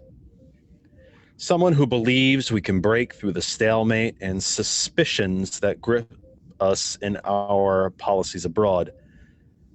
If that is what they mean by a liberal, then I am proud to say that I am a liberal. President Kennedy from 1960. So we have about 8 minutes left to the 9 o'clock hour here in the East Coast. Gentlemen, I would like to, of course, thank you for being here, but I want to give you your last words and final thoughts. It's been almost 4 full hours, and Sarge, you were beyond gracious enough to sign in very, very early on the off chance that we had any technical issues or something like that. So let me allow you. Let me give you the floor first. If there's any final thoughts, any wrap-up thoughts, you want to tie a bow on this for us, just to, as we come up on the top of the hour to close the program. And then I'll give the floor to Chuck, and then we'll say goodnight to everybody. Okay. This has been a fantastic opportunity, and I thank you, Jeff, and I thank you, Professor, for entertaining me. Only final thought that I have right now is we can do better. America literally can be better than this. It's supposed to be better than this. And as long as people see themselves as losing something, you will continue to have what happened on Wednesday. And the only way forward is for somebody to stand out there, even if it means standing alone and saying, this is wrong. This is very wrong. And we need to change it. That's my last thought. Chuck, of course, as always, thank you for being here. I'm probably going to talk to you in a few minutes over on Art Revolution. I'll be there. I'll visit briefly before I have to get to bed and get up at 3:30 in the morning to go to work. But your final thoughts, or put a bow on this for us, looking back on the Second Civil War that began this week, or the insurrection that was, your final thoughts, anything that maybe we didn't get to fully explore, cover, something that I didn't, maybe I cut you off and then let you finish something, but put a bow on it for us. It's all right. We're at a pivotal moment. We're at a turning point moment. This is perhaps a watershed moment. And we are either looking at the ascendancy of fascism and the consumption of our society by a corporatist class that has been able to capture and brainwash and manipulate and propagandize a collective of Americans who feel so, white Americans who feel so alienated, so lost in such a state of despair that they're willing to take up arms, to your point, and exact punishment on people who are more like them, in fact, than the corporatists that are manipulating them to act against fellow citizens. So we're in a really dangerous place, but at the same time, on the other side of the coin, we're in an opportunity place. And I like to think that we need to creatively think about how to take advantage of this opportunity, how to connect to people across these, I would say, mostly artificial divides. I mean, of course, there are racial divides, but we're brothers and sisters ultimately, all of us. These class divides, they're artificial lines that keep us separated. I mean, we've got more in common than not, and I think we've got to find our common humanity and our shared values and our shared stories, our shared suffering, our shared joy, our shared history, but also to understand the differences that have gotten us to this point and appreciate and respect that and acknowledge that, but also to say that by marching forward together, we can have the power to solve and to elevate everybody's issues. What is it? Martin said, we all arrived in different ships, but we're now in the same boat. Which is to say that the reality is that I don't think we touched on it at all tonight, but climate change. I mean, climate scientists say that we maybe have 10 years to get our arms around this calamitous environmental disaster, or all of our lives are going to spin out of control. So, we need to stay focused on the day-to-day issues, the daily issues, the daily justice issues, as well as the big issues, and to understand and appreciate each other, to listen to each other, to form bonds, again, to break bread, to love each other. I think that's the pathway forward. And I'd love to stay in touch with you, Thomas. If you can get me your email through Jeff, what have you, I'll come visit you when the pandemic's over. Absolutely. You'll treat me to some barbecue, some Missouri famous barbecue. Absolutely. I know a couple of places I can take you, Professor. Believe me. Yeah. Well, Sergeant, we're going to have you, hopefully, same what Chuck said too, we'll hopefully have you here into the Commonwealth as well. And Chuck is in Philadelphia. I'm in the Lehigh Valley. Hopefully you'll be able to come visit us as well here in PA. I would love to. But don't go anywhere yet, gentlemen. So we're in our final minutes, folks. I got to tell you, this was a knockout show, and I had nothing to do with it. I am just your facilitator here. I am your humble host and presenter. But this was a knockout show, and it is why I do this program. Let me leave you with these couple of thoughts. First off, we will return next week. We will be live next week.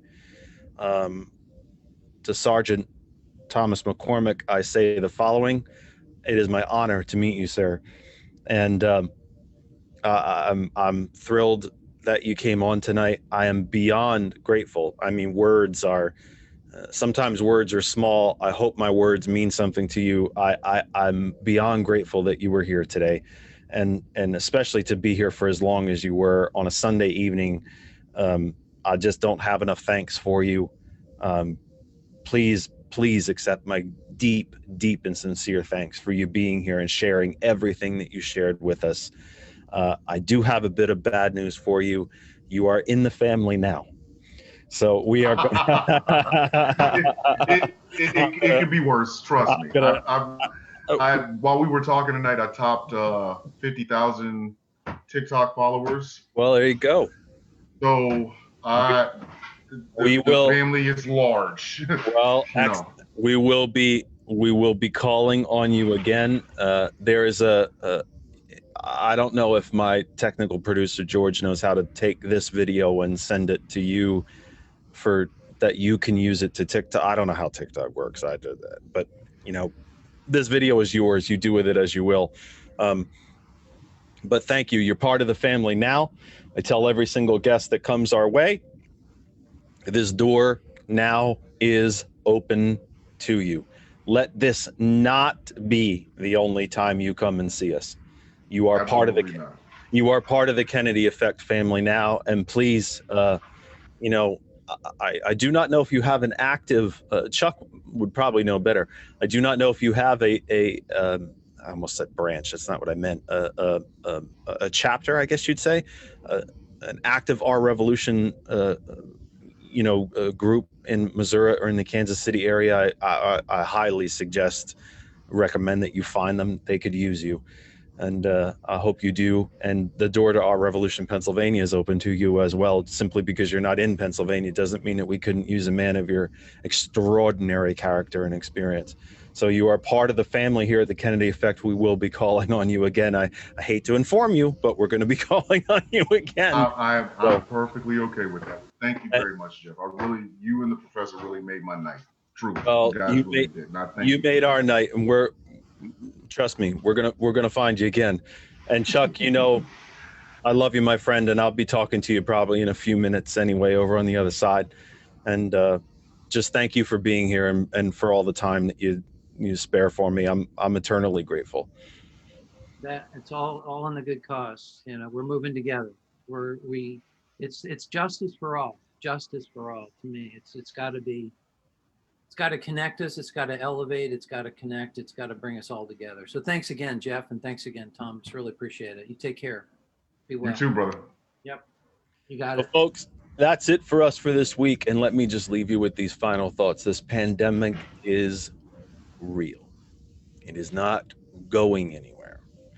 Simply because the calendar has changed to 2021 does not mean that suddenly we are all safe and immune. We are not. You need to stay smart. You need to stay aware. And we want you to stay safe. The United States population is only about 4% of the world's population. We are 20% of the COVID cases and over 20% of the world's deaths. Even if you get COVID and you survive it, you are likely going to be left with lifelong health-altering conditions. Could be lung scarring, could be brain scarring, could be heart damage, could be nerve damage. And guess what? Under our current system, those are all pre-existing conditions. And if pre-existing condition protections are stripped away from you, you may never get health insurance again. This is why we fight for single payer. As far as the political climate in our nation, never, never, never forget what was done to our democratic system, small d democratic system, this week. This was a deliberate attack on our government, on our Constitution, on the big D Democratic Party, and on you. Because one man is afraid to leave power, and because the cult followers who follow him believe everything he says, your vote didn't matter. Yes, it does. We literally fought a revolution to prevent the types of things that happened on Wednesday. Sadly, when we look at ourselves in the mirror and say, this isn't who we are, well, apparently, yes, it is. But that doesn't mean that we have to give in to it. It doesn't mean that we can't rise above it. And it doesn't mean that we can't put ourselves back on the path to move away from it and be better than it. This is still the nation that fought and won 2 world wars. It's still the nation that put a man on the moon. It's still the nation that cut poverty in half. It's Still the nation that broke apart and put itself back together. We are breaking apart again. We have to decide if we want to put ourselves back together. That starts with conversation. Conversations like the one we just had here for the last 4 hours. Shouting doesn't solve it.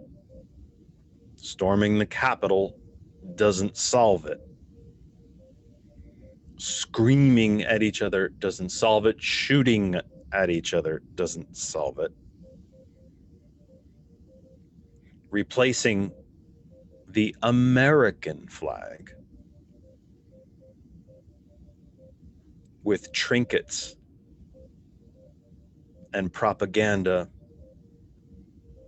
and goodies and souvenirs made in China doesn't solve it. We are better than this, but we have to deserve it. And we have to want it. So do we? These are questions we're going to have to ask ourselves. Accountability at its heart is not divisive. It is accountable. You can't drive drunk and get away with it. You can't scam the Social Security Administration and get away with it. You can't rob a bank and get away with it. And simply because you're rich, largely white, or elected to office, you can't commit sedition and get away with it. We have a lot of hard questions to ask ourselves this week. Not the least of which is, who are we? And exactly what will we allow? There is a new administration coming. Nothing will stop that now. But then again, that was always the way it was supposed to be. And the way that it's been for 240 years now. So at the end of the day, what's really that different? That 22% of the population didn't like the outcome? Not half the country.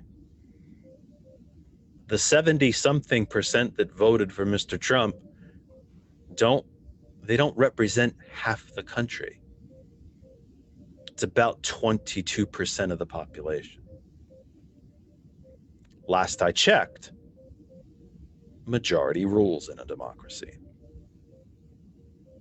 And at least up until Wednesday, we were still a democracy. Do we want to continue to be one? These are among the questions we have to ask ourselves. We have a lot of questions to ask ourselves in this country. Do we enjoy seeing 15 to 20 million people out of work because of a pandemic? 15 million people who can no longer see a doctor because they can't afford it. And I'm one of them. Is this who we are? Now that's a question we can ask ourselves, because we can do something about it.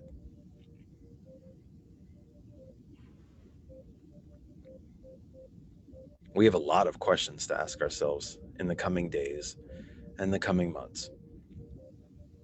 Who are we?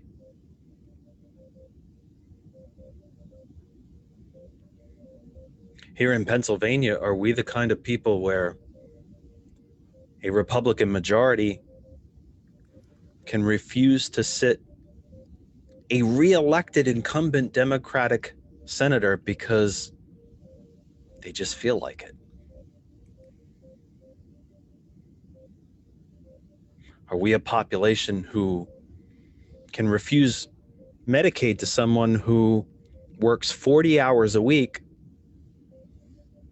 at $7.25 an hour, because that roughly $15,000 gross is too much money.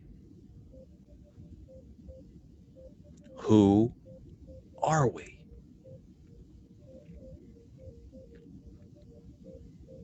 Or are we the nation that President Kennedy thought we were?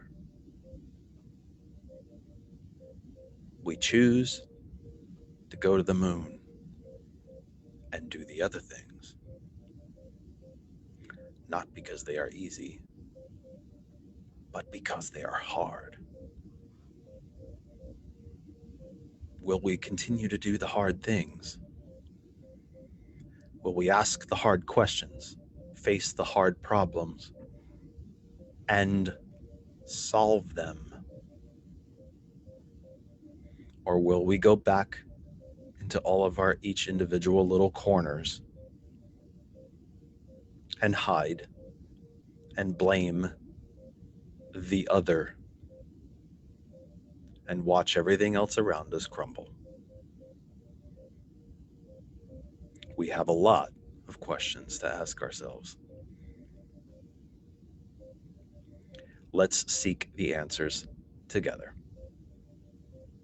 Right here, next week, when we see you again. Talk to one another.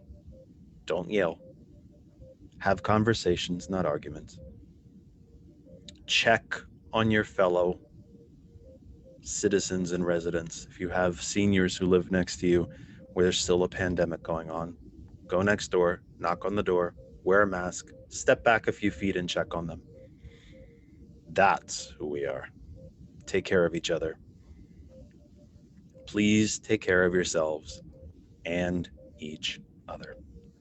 And we will see you next week on, today's the 10th and 7 is 17. We will see you next week on the 17th for the Kennedy Effect for the 17th of January. We'll see you next week. Please, please, please take care of yourselves. We'll see you then. Please have a great night and a great week. Good night.